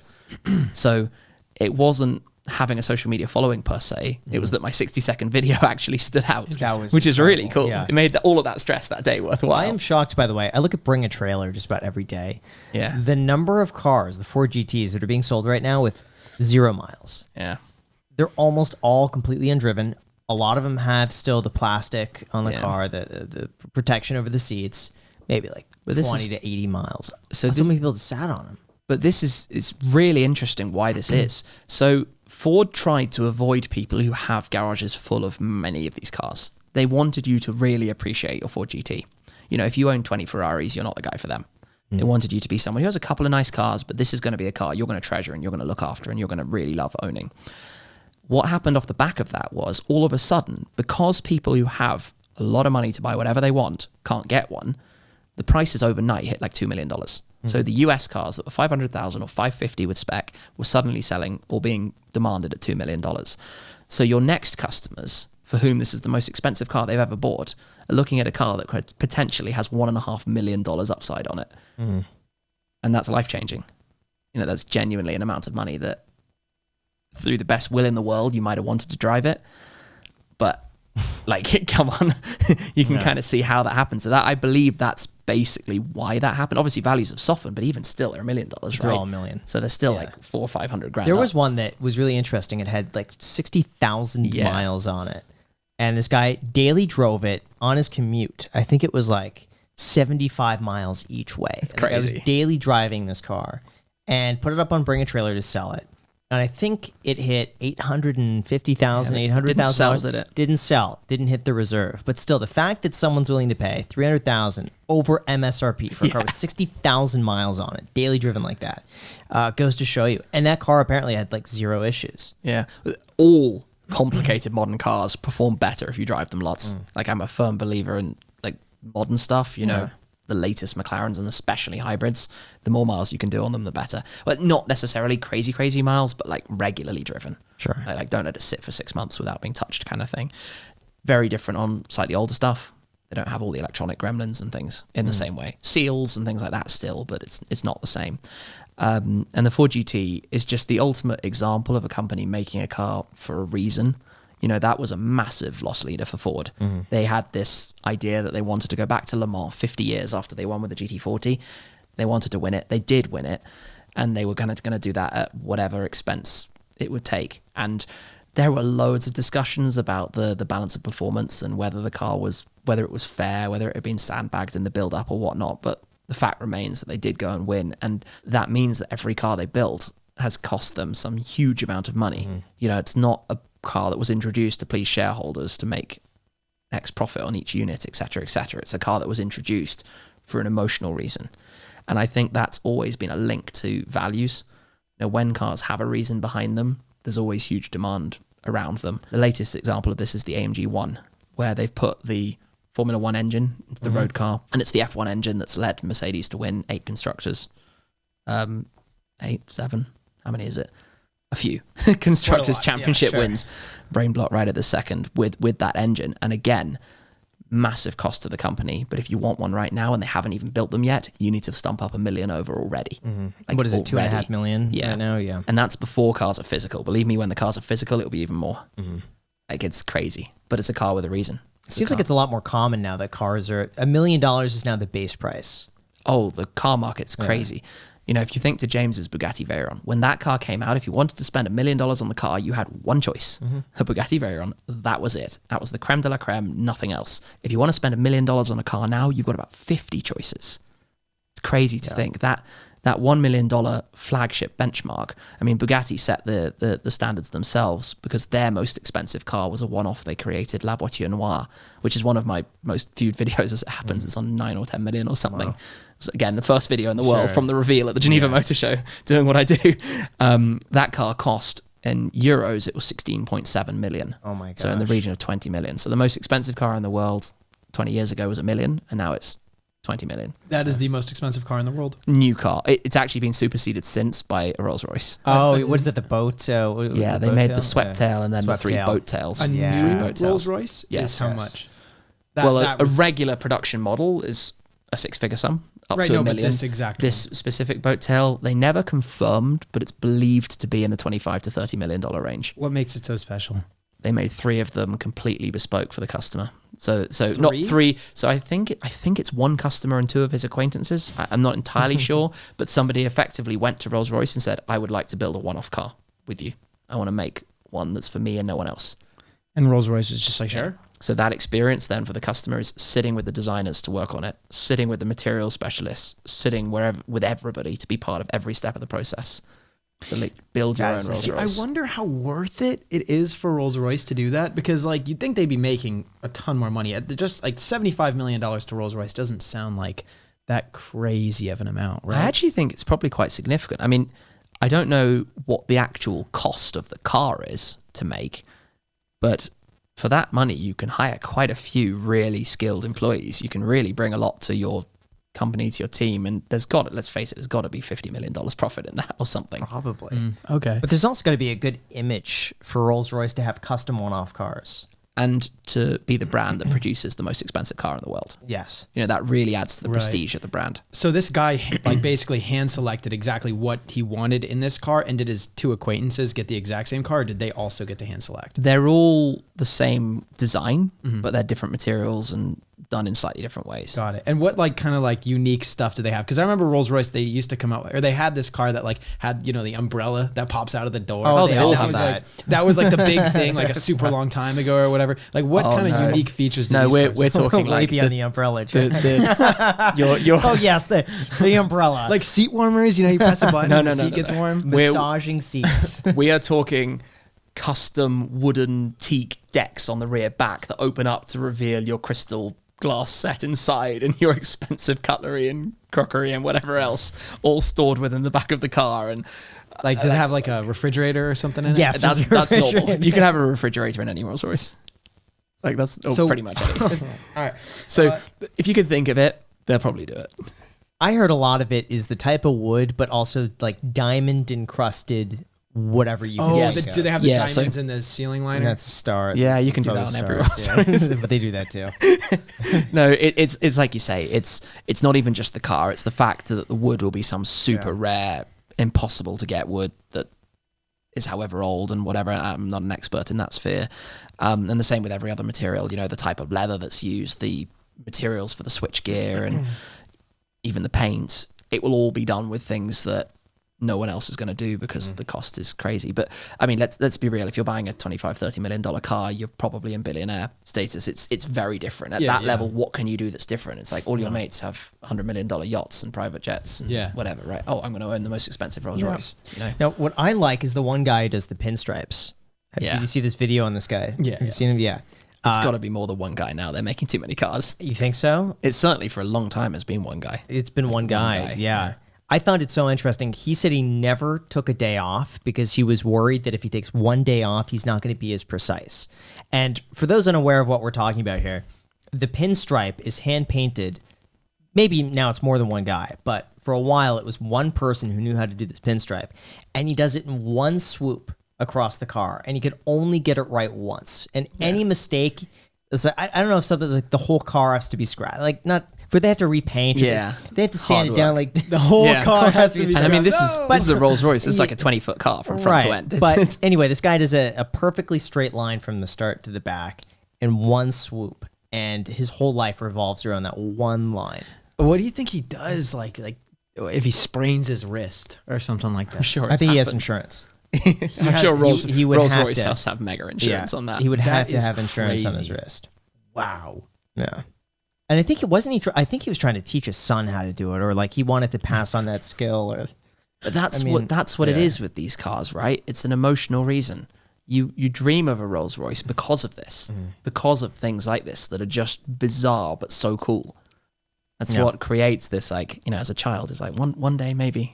yeah, So what is the most expensive car sale now that isn't a new car? Oh, probably the Ferrari, So, right? The well, vintage Ferraris. recently a vintage Mercedes sold for $140 million. And that became the most expensive car in the world. It was sold from the Mercedes-Benz Classic collection, from their own heritage fleet. It's called an Uhlenhaut, and it's kind of... They literally took their Grand Prix F1 car at the time, put a roof on it, and made it a road car prototype. So we all knew this. If this car came for sale, as road cars go, it would be a record sale. And they did an RM Sotheby's auction held at in Germany only a year or so, less than a year ago, and it sold for that price.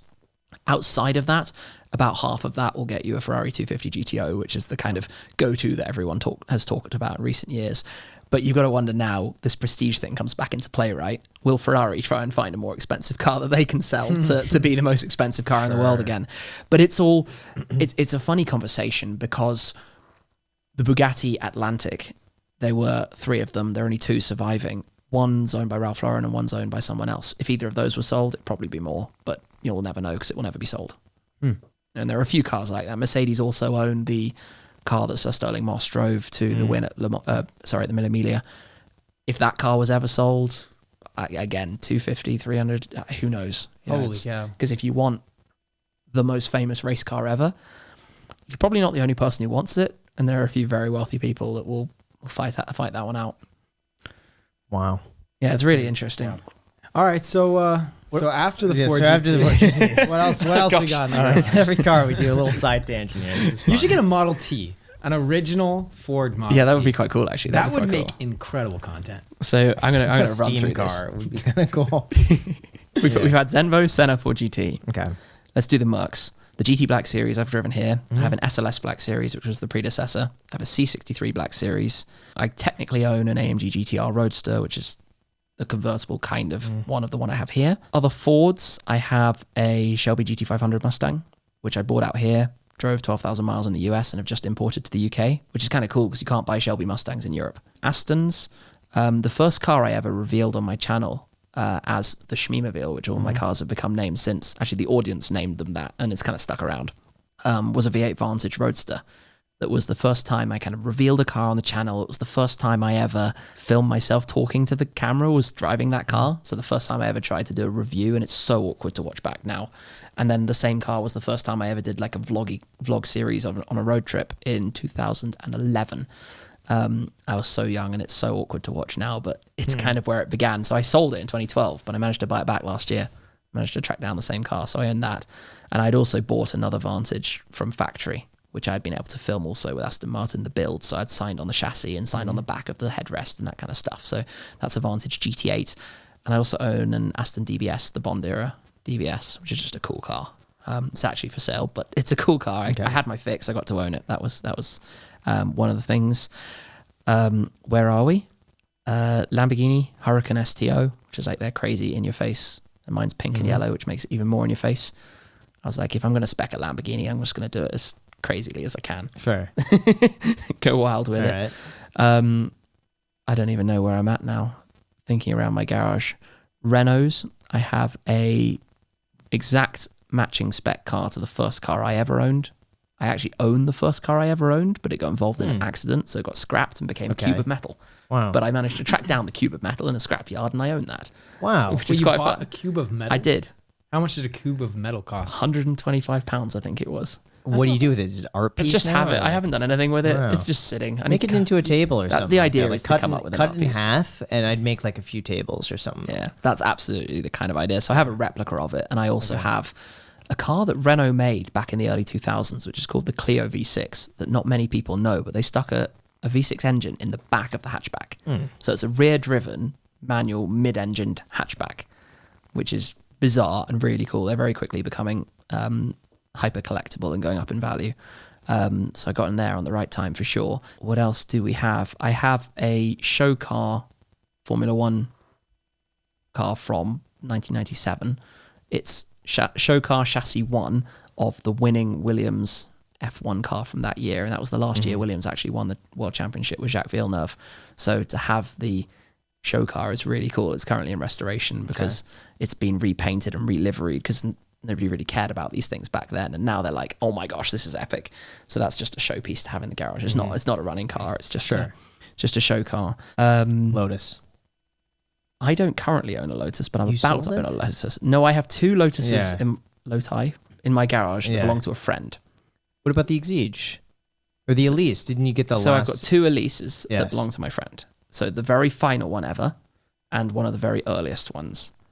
And the number plates are first and final. It's amazing. Got it. Is that the orange one? The orange one is the final one. So that belongs to a friend. I'm about to take delivery of an Emira, the new car. Yes. Like literally the day I get home from this trip, I'm taking delivery of my Emira. So that's kind of cool. I haven't mentioned Ferraris. 2 Ferraris, the SF90 Stradale, which is actually kind of my daily driver. I daily drive a 1,000 horsepower Ferrari. Oh my gosh. At the moment, which Those is really, values are crazy. yeah, but it's it has electric drive. It can do the commute from home to work, shall we say, to my garage and back. So I'm just enjoying it while I can. Yeah. And then I have the GTC 4 which is the 4-seat V12 Ferrari as well. What do you think the total value is of those cars? The total fleet value in dollars would be roughly, I guess, 7.5, that kind of region.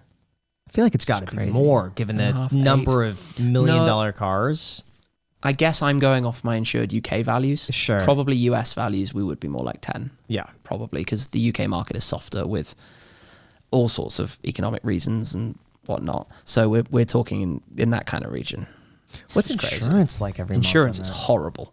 Insurance is a big number, especially because of the exposure of the cars, if you think about it. I drive loads of miles. I have different people driving them. Fully open discussions with my insurers. They're actually great. Like, they know exactly what I do with the cars. They've come to inspect my garage. They spec'd out the security requirements. That's something people always ask me, like, as if we haven't planned it. Yeah, you know, I don't show obviously all the security stuff through the channel, but there's so much that we had to put in. Like, the budget just to install what they needed at the start was... What do they need to give us an idea? I mean, the obvious are the things like the alarms, the sensors, the bollards, the camera systems, the backup systems, the multiple connections, the just endless list of stuff. Wow. All fully monitored, all with police presence really nearby, all with everything. You know, the police have been to visit, so they know what to do and where to go and how to access anything. They've got that all filed, etc., etc. It's like a full-on list of things. So the insurance company I would say that I use are actually pretty good to me, considering what I do with all the cars. But it is, you know, my annual spend on my car insurance is like enough to buy my Aston DBS, for example. So we're talking like $100,000. Oh my gosh! But it's a business expense. Yeah, not fully. You know, it's not like a 100% write-off, but I can expense parts of it. So it's kind of, it's just part and parcel. So for a lot of these cars, though, how much of it is a balance between what's going to do well for business and YouTube versus how much is your passion of, I want to buy this car? Yeah, it's really interesting, you know, because a car has a longevity to it.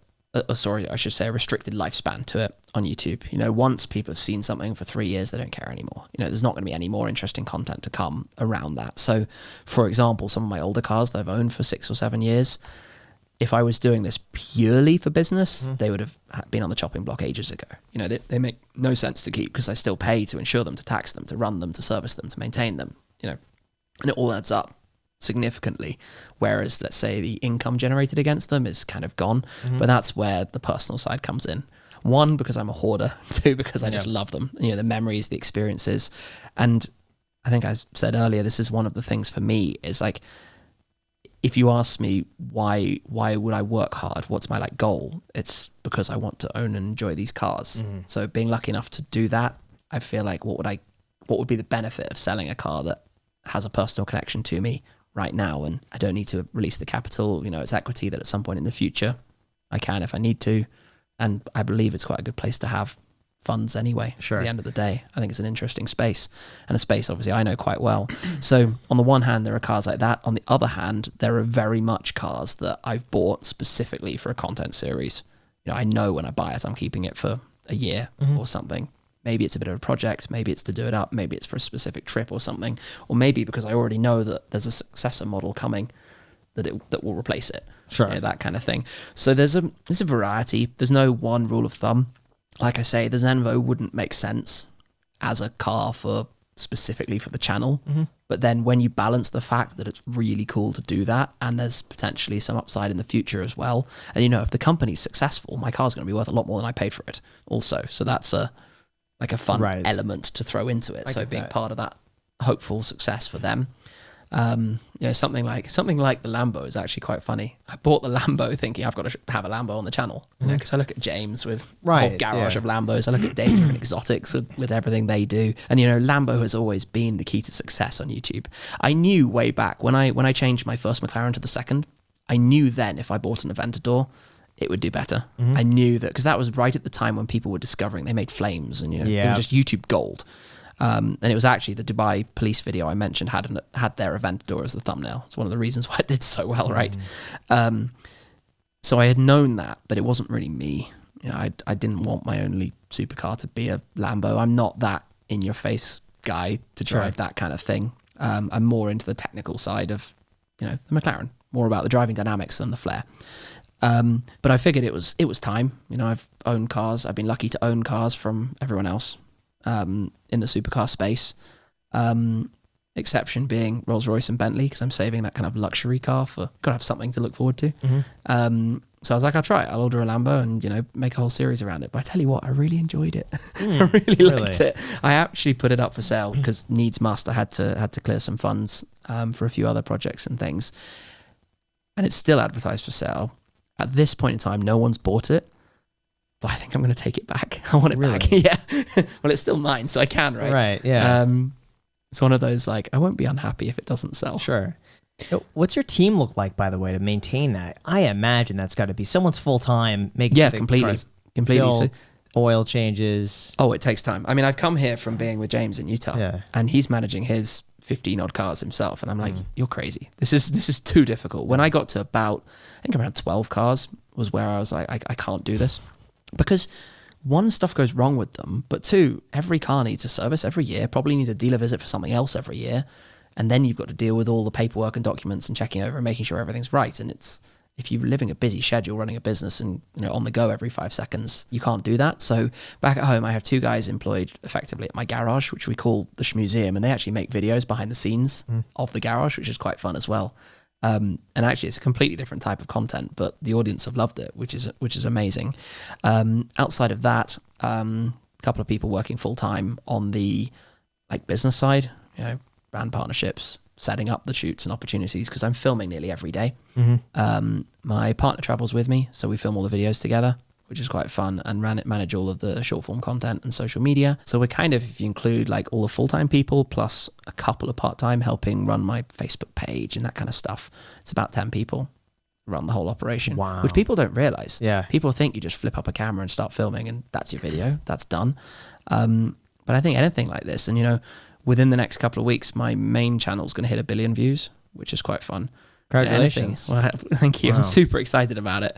With anything that's kind of at that scale, there's a whole lot more that goes into it, right? Yeah. It's not just, I mean, you know, with your operation and everything, to manage multiple channels and multiple outlets and creating all sorts of different types of content to go in different places.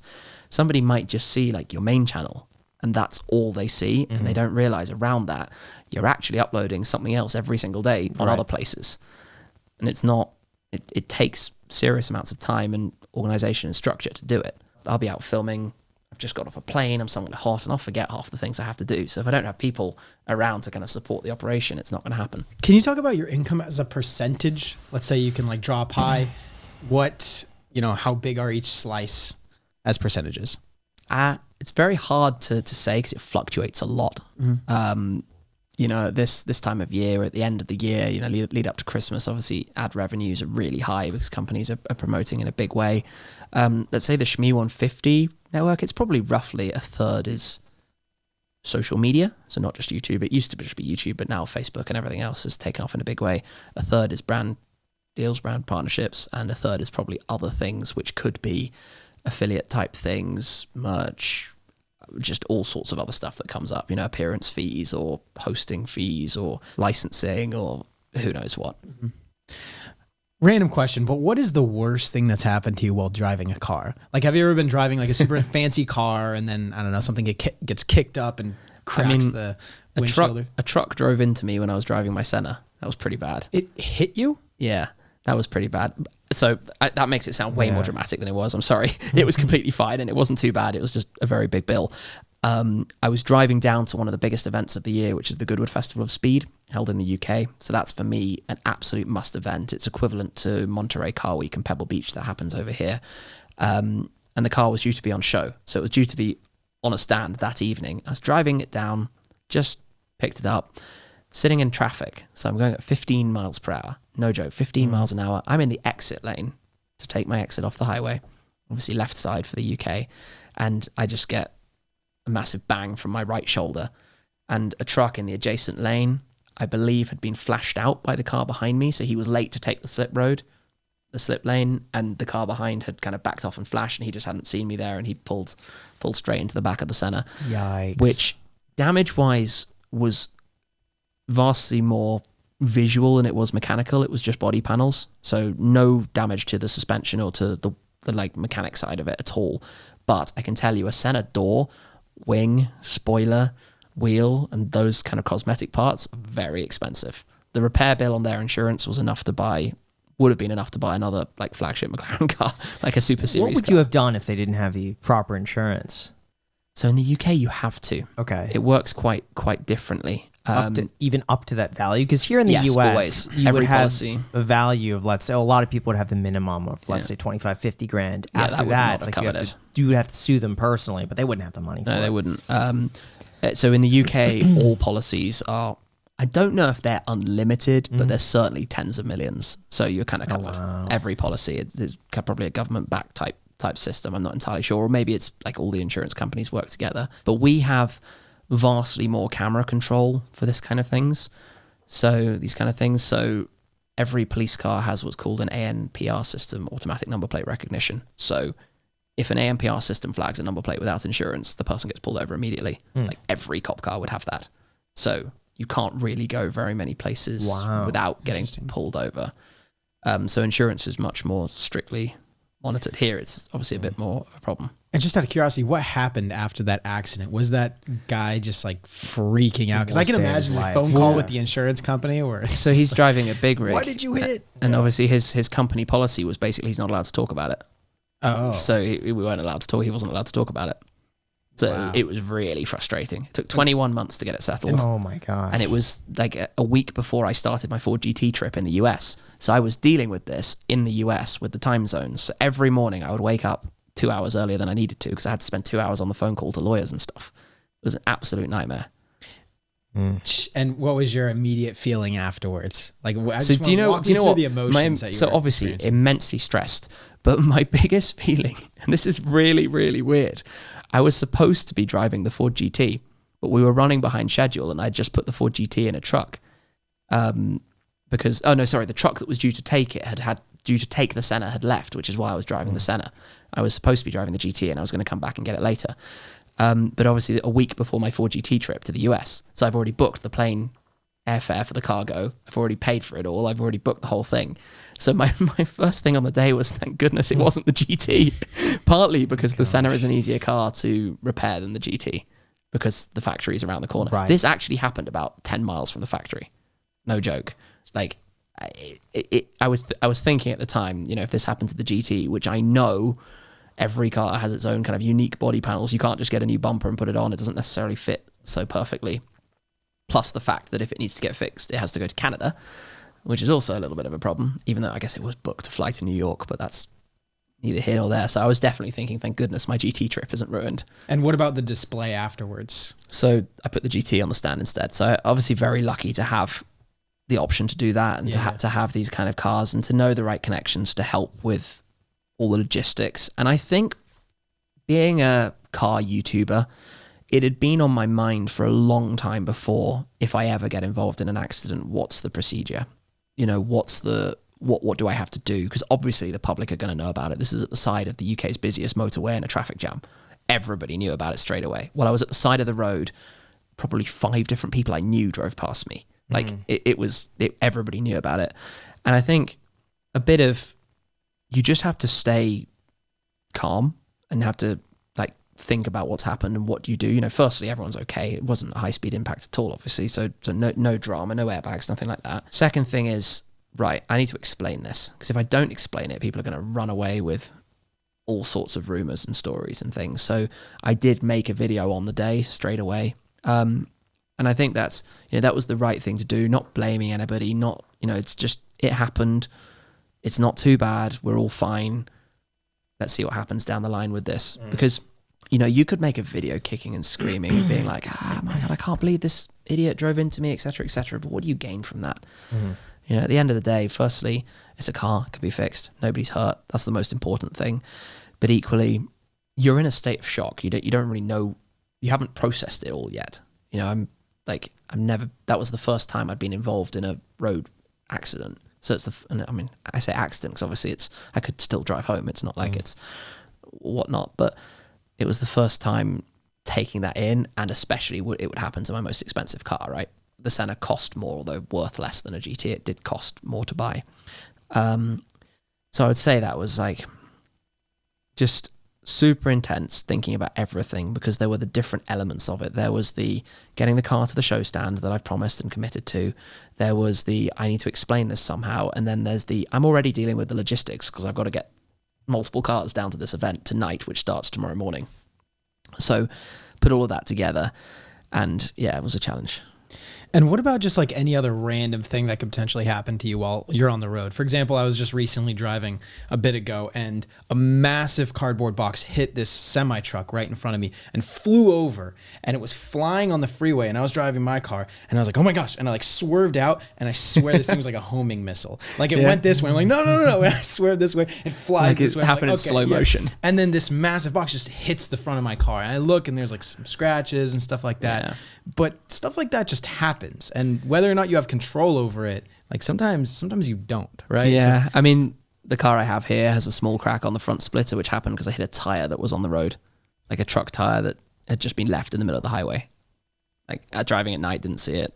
And just that doesn't necessarily worry you too much. You're still just like, you know what, I'm still going to drive these cars. I'm going to enjoy these cars. Yeah. So the closest to near disaster we came was actually when I was filming with another friend in the YouTube world, Life of Palos, Aaron Palos. Mm-hmm.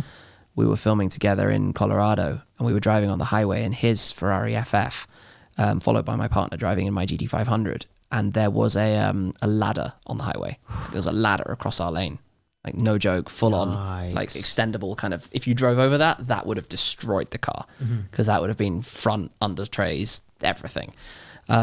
Thankfully, we avoided it, but that was definitely a moment we were like, whoa, that could have gone wrong. Jeez. Do you know what? I've been very lucky that there haven't been too many disasters, like bad things. I mean, I've had more than enough flat tires or ran out of fuel because there are no gas stations anywhere, or, you know, like stuff that almost is just kind of, it just fades into, you don't remember it because it doesn't really stand out. I think the things that have stood out to me are like the random really cool stuff that's happened, you know, that just people you meet along the way or places I've ended up and that kind of thing. What about speeding tickets? I'm pretty good with speeding tickets. Yeah. No speeding tickets. Never had any points on my license. Really? In the UK. Okay. I've had a couple of the like tiny ones. I don't think I've ever had a speeding ticket in the US. I've probably driven in the US in total, I would guess probably somewhere 50, 60, 70,000 miles. I've never had a speeding ticket in the US. What's the fastest you ever gone in a car? Oh, very fast. How fast? Well, you could say on a track, right? No, I drive in Germany all the time. I used to have a place in Germany. Oh, yeah, the Autobahn, right? So the car I've got outside has been 205 miles an hour on the Autobahn. 205? Yeah. Does that not scare you? No, it's completely legal. It's fine. I know, but I'm not saying that, but just like your life. Like if anything were to happen at that speed, it's like, what's... The thing I should stress, and perhaps I say I've been 202, like just throwing it out there, is that before you do that, like you're getting a car looked over, you know, you're doing it right. You're not just jumping into someone else's car that you don't know and keeping your foot pinned at 205. I think when you drive frequently, I mean, I've probably driven 50 different cars over 200 miles an hour. So I've got quite a lot of high-speed driving experience. And, you know, you're not going to go flying past a car that's going 70 at 200. Like, that's stupid. So you do it in a wide open road. Yeah, so you'll only go that speed if you're on a straight section with distance you can see to be clear, you know, on a Sunday morning. You're not going to be doing that on a Friday afternoon. Right. On a busy bit of Autobahn. You know, it's actually a very delicate topic in Germany because there are constantly things where people have driven their cars to top speed and it perhaps hasn't been as safe as it is. And, you know, you shouldn't, obviously, technically you shouldn't glorify the speed of it, but it is legal to do so if conditions allow. I think it's one that probably won't be around forever, though. They're not going to allow that to stick around. Are there many accidents on the Autobahn, or is it relatively safe? It's actually relatively safe because the lane etiquette of German drivers is unbelievably good. Like, no joke. People will always look in their mirror before they move over. People will always tuck back to the right after they've passed. Like, it's really good. There's nowhere else in the world where people follow the highway code as well as they do. I think automotive is instilled in the blood from the beginning. They grow up in the country with the Autobahn. So if you know there's a chance that when you're going at, you know, the equivalent of 70 miles an hour. It's obviously in kilometers in Germany. You know there's a chance that a car is going to come up behind you at 150. Because, you know, all the German cars are, or the majority of German cars are electronically limited to 155, which is 250 kilometers an hour. So everybody knows that if they're driving at 120, there could be an E-Class or an Audi A8 or something that just comes flying up behind them at 250 kilometers an hour, 155. I think if you know that from a young age, you're very conscious then that when you start driving, it's just part of it. You're always going to look in your mirror. Also, if you are going like, I don't know, 90 plus 100 or so miles an hour, you probably are more scared to like get distracted by your phone or to like not be super attentive while driving. Whereas if you're going like 65 or like 50, you know what I mean? You're probably like, yeah, it's not a big deal if I don't know the exact figures, but I wouldn't be surprised if even the German, you know, accident rate per X miles or kilometers is probably even better than many countries you would be surprised by. Obviously, if there is an accident at high speed, it can get very, very messy very quickly. But the accidents aren't that frequent. Yeah. I think most people aren't stupid, right? Most people know that driving 200 is not a good idea if you're not ready for it. I feel like here in the US, people are that stupid, though. Unfortunately, some will be. Well, some will be everywhere. Yeah. I think Germans are very sensible overall. Sure. So what is your thought now on the car market today? Car market's really interesting, isn't it? I mean, I know you've talked a bit about a lot of people are probably going to go upside down on car loans. You know, values have been very high in the last year or two, mostly because of shortage of manufacturing. People basically were sitting on money, grants, loans, whatever, and didn't really know what to do. So people have been out buying. And now there's a ramp up more in production. More cars hit the market. Values are going to come down. Can kind of only go one way, which has already started. You know, if you look at the top end of the market, it's not really affected. You know, people who can buy multi-million-dollar cars can still buy multi-million-dollar cars. There might be some who need to get funds out to keep their business alive or something like that. And there was a lot of that in the pandemic, you know, fire sale of different cars for people to keep their businesses alive, which is respectable, I think. I worry about it much more in the world where people are financed into something beyond their means. And this will heavily hit the $100,000 to $200,000 car market, where people who are, you know, like I have been in the past, financed into something with very little room to spare because they wanted to, you know, because they could. And I know this is the industry I know best, which isn't obviously the mass complete globe from any respect, but it's the world I spend most of my time around. And the markets will move very slowly, and eventually prices are just going to come down and down and down and down and down. And there'll be a lot of people who need to pay money to get out of their loans. It's going that way completely. Yeah. What do you think about the hypercars? The cars 500,000 to $1 million or above. Yeah, I think if we say 500,000 up, I think really the global market for people who buy those kind of cars is actually not shrinking in the slightest. You know, a lot of people have made a lot of money in recent years. I mean, it was actually fascinating how many people, specifically through crypto, made a lot of money very quickly. The auction market in the last 2 years has been fascinating because a lot of cars have been bought by people who made millions overnight and just want whatever car they want, right? So they just buy it. And I think if you have a big crypto portfolio and you're used to watching it going up by a six-figure or up and down by a six-figure or seven-figure sum every 5 minutes, you kind of lose some of the sense of, let's say, appreciation of the value that a traditional collector might have. Yeah. You know, so all of a sudden that car that should have been 1.5 million, that's 2 million, you know, whatever. Right. They just buy it. And lots of those cars are actually now quickly coming back to the market. I've noticed. Unsurprisingly. Yeah. I think generally speaking though, that demand is just going to go up. The combination of the fact that no new car really does what older cars do. You know, they don't have that same passion and involvement because it's all tech, it's all electric. Yeah. You know, there are some fantastic electric cars that are arriving now. Like the performance figures are mind-blowing and what they can do is mind-blowing. But let's face it, no one needs a $1 million, $2 million, $3 million car. Like there's no need for that. The reason you buy that is because your heart says, I want that. And if you want that, you generally want an emotional connection with it. You know, whether that's because you've always dreamt of owning a Ferrari or whether that's because you want to feel a vibrating engine, you know, the rawness of the revs as they get up towards the top and you pull a paddle or engage the next gear or whatever it is. So I think that end of the market, as we're seeing really, if you look at cars like the F40s and F50s, you know, those really prestige names, both manufacturers and the models, those are very solid investments. My favorite car, my dream car, is a Ferrari F50. That was my first poster car. They came out in the mid 90s. I was 7 years old, 8 years old, whatever it was. They were, I don't know exactly, but $400,000 or $500,000 not very long ago, and now a good one is $6 million. Yep. That's the car that's like, it was completely out of reach 10 years ago at 500k. I couldn't have dreamt of that, and now it's at 6 million. It's completely out of reach. I can't dream of that.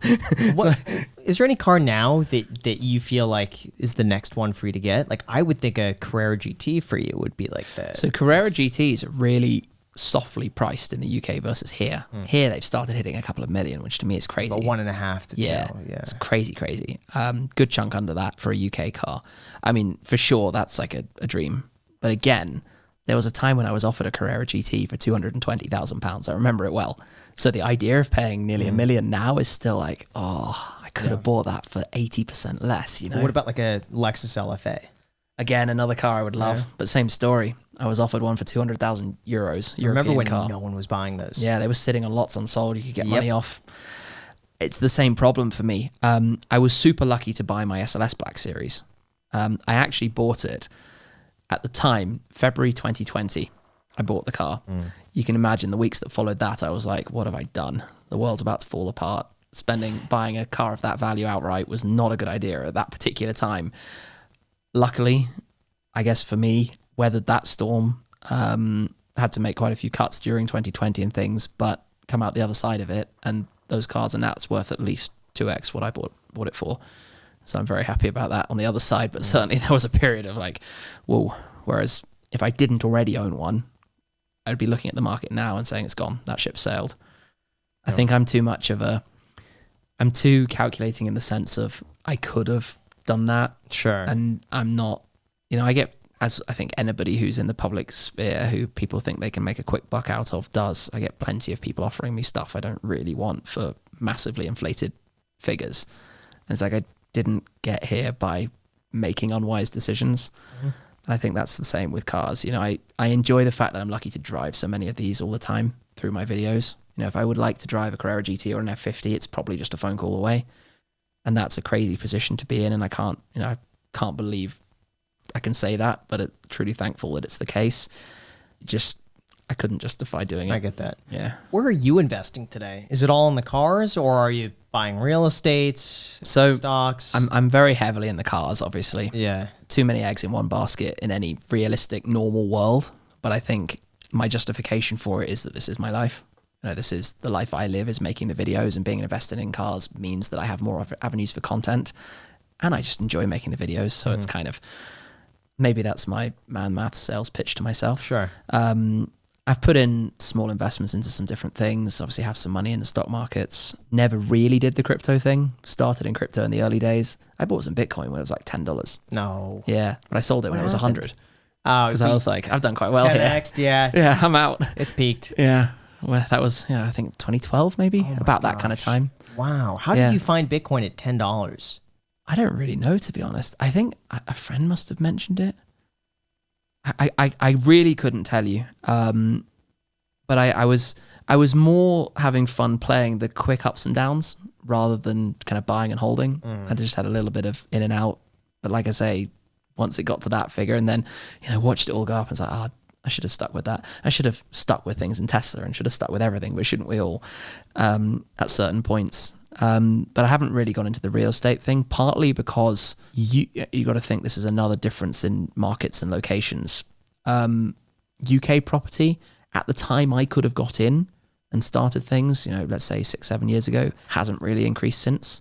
There's certainly not quite the same growth and demand as you see in like Southern Florida or here in Vegas, for example. It's quite different. So I have no regrets about that up to this point. I mean, there'll become a time, and I'd love to build myself a nice house or something. Sure. Some inspiration from some friends of doing that, right? I think I'm more on the road with all my videos. I travel a lot, and quite enjoy my current setup. I rent an apartment in London. Works quite well, so I'm going to stick with that. Yeah. Speaking of Bitcoin, I had an interesting experience. I had a buddy when I was probably 21, was really into the tech scene. and he first introduced me to Bitcoin when it was $1. And he was showing me all the cool stuff on the Silk Road, and not like cool stuff as in like a hire hitman and stuff like that. But he was showing me like you have to like just the intricacies of like what's involved in that, and I just found it so cool that like, oh, you have to do this. And I remember him telling me Bitcoin, like everything was done with Bitcoin, and I remember thinking, oh, is just a Bitcoin $1? And he's like, no, they just happen to be trading at the same levels. That was like my first intro to Bitcoin back then. But he took me to some sort of, I don't know if it was a conference or some sort of like his work tech event. And there was a dude there who was going up to everybody handing out these cards. And he came up, is like, hey, I'm just trying to promote Bitcoin. And there's a wallet address on here and there's like a Bitcoin on it or something like that. And I remember thinking, oh, that's cool. And I put it in my pocket. And I went home, and maybe like a few weeks later, I took it out and I like typed in, because it wanted you to go to this website and like type in the address. And I typed in the address, and I remember thinking like, I think it was either half a Bitcoin or a Bitcoin that was on there. But I remember seeing the value of it as being like $2-3 or something worth. I was like, what am I going to do with this? And I just left it there. And I kept that card for years in a drawer. And when Bitcoin hit, it must have been like 50 or 60,000. I'm like, I should go to that card. I'm going to find it. Yeah. And I looked through everywhere. I threw it out. Yeah. Could not find it. So I think somewhere out there is one of those cards. And then I looked it up online to see if other people were getting the same cards. And sure enough, there were maybe about a dozen people doing this, handing out these cards just because they're excited to like share the message of Bitcoin back then. Yeah. And I found cards that looked very similar to the one that I received. And it was like this kind of holographic credit card looking thing. Yeah. But yeah, so it's out there. I threw it away. So in some dump somewhere is a Bitcoin, maybe half of one. My brother has a very similar story. Really? Bought one BTC for, I can't remember, maybe it was 100, 200, that kind of region. And on his laptop, obviously moved to another laptop. By the time it got to a lot of money, went back to his old laptop, couldn't turn it on, hard drives bricked itself. And it's kind of like, what can I do to get this back? Yeah. Nope. What I find interesting, and I think this is going to come way in the future of Bitcoin, just depending on what happens, but how many Bitcoins are out there that are just inaccessible? Yeah. If there's 21 million Bitcoins, what percentage of them are just straight up never going to enter circulation because they were lost? Well, every day, probably a few more than before. Right. So I'm curious the true number of real Bitcoins that are out there. Is it 15 million? Is it going to be 14 million? It's not 21. Well, a lot of the early miners or distributors will have had much larger quantities that they can't get into now, right? So anybody who's acquired Bitcoin in recent years presumably still has it or knows the value of it. Yes. Whereas it was so much easier to get nearly 10 years ago, but probably harder to still have. An interesting question. It would be. We'll find out one day. Yeah. My last question for you, how do you post a video a day? How have you done that for 13? I didn't realize it's every day. Yeah. Across all the channels, it's literally been a video every day. The only year I went every single day without fail was 2017. I uploaded on my main channel every single day of the calendar year, and it was intense. At the end of the year, it was kind of, I need a break. I think just because I enjoy it so much. You know, we get to do so much cool stuff, drive so many incredible cars, opportunities that are really pinch myself moments all the time. And I enjoy every factor of it. I enjoy both the cars, the filming, the travel. So the things that would normally put somebody off from doing that because they need a break from their job or from their work isn't an issue for me. You know, I long believed that, you know, if you love what you do, you never work a day in your life. And I think I'm lucky to be in that space. You know, there's a ton of hard work, boring stuff, accounts, booking things, travel plans, etc., etc. But the highlights are so cool. And I try and be quite efficient with the way I film. You know, I've obviously evolved over time, the techniques behind it. There's very little redundant footage. It's very much filmed in a way that I know how it's going to be edited or how I'm going to edit, because I edit most of the content still myself as well. Let's capitalize on what I'm good at, which is knowing details about cars, you know, create the content in that way. Or if I'm out of my element, rather than, you know, struggling through, invite somebody into the video who does know what we're talking about, you know, that specific model, or you know, somebody from the brand or somebody from the collector themselves or that kind of thing. To make it all quite smooth and try and just shoot it in a way that it's actually not as time consuming as people think. You know, for me, like a good video is one that I film within an hour or two and takes 10 minutes to edit. Sure. Then I've done it right. You know, it still does tons of views. Happens very What if rarely. you don't have a video idea that day, but you're like, I just got to post something. Plan ahead. It's Really? all very planned ahead. I'm super on it with my schedules and agendas. So a complete travel itinerary that my whole team has access to is quite a manual document, to be honest. But, you know, every line is a day. Here's the video I'm filming. Here's where I'm going to be. Here's the travel I'm doing. Here's the Google Maps route link. Here's the booking references. Here's everything. Oh. And then a separate document, which is what's going live on each channel, on each platform every day. So color coded. So if I'm stuck for an idea, it's red. If I've got the idea, but it's not filmed yet, it's orange. If I filmed it, it's yellow. If it's good to go live, it's green. So it's super visual. You just load it up. You can see instantly, oh my gosh, in 3 days, there's a problem. Cue brainstorming. Yeah, so there's a lot of Very cool. planning behind the scenes, which definitely comes from working in finance, you know, spreadsheets and being like on that details, definitely from the work background. That's cool. Do you have anything, Jack? Anything else? I don't think so. We hit on a I did lot ask. here. I did ask overrated cars. What's an underrated car? Ooh, underrated cars. I like that. What's underrated? Mazda You can't- Miata? That's my car. I'm I'm going to say that. I guessed that one. I'm going to say the second generation Acura NSX for me. Second generation. So The new not the one. the new hybrid one. Latest one. I actually agree. I quite like them. I do quite like them. Most people find them a bit. I think probably quite a few new cars are underrated, especially by petrol heads, because they don't have the noise of older cars. But technologically can be significantly, obviously, more advanced. You know, things like hybrids, you still got a combustion engine that sounds great, but you can experience that tech as well. Trying to think of something a little bit older that would be quite underrated or undervalued or something. There are so many. I mean, I've got a short list of cars more from my childhood that I'm really looking to add to my collection. Sure, just like a a random car that you really appreciate.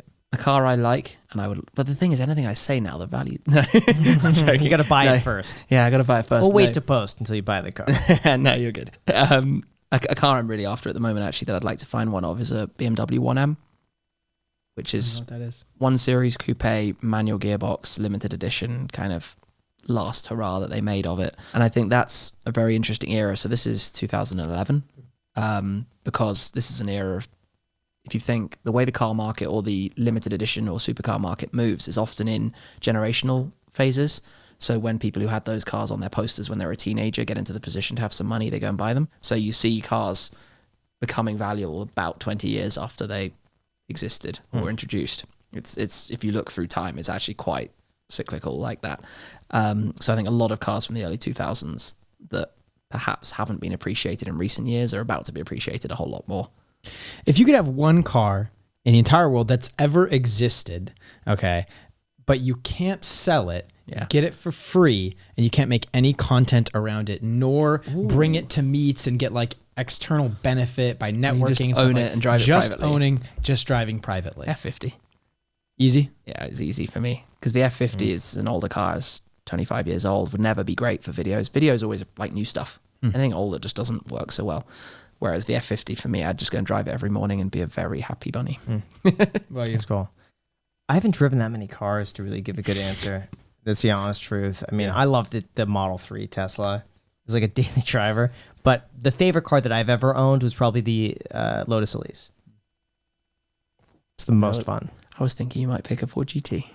No, you know what? Something about the Lotus of just feeling like really tight and secure within the car and like have it be really nimble and like you could see everything around you and Tiny, like, impractical, yeah, uncomfortable. I like that. It kind of sounds like a Miata, but better. Yeah, the Ford GT, I like the car, but I'm terrified to drive it. I feel like it's very wide. I'm always paranoid. I'm going to go over like one of those bumps when I'm parking. Yeah. You know, like the little speed things. I'm just paranoid something's going to happen to it. The Lotus Elise was something I never had to worry about it. Yeah, that's true. You don't have to worry about getting your head chopped off either. Yeah, or that. Yeah. Ford GT problems. Yeah.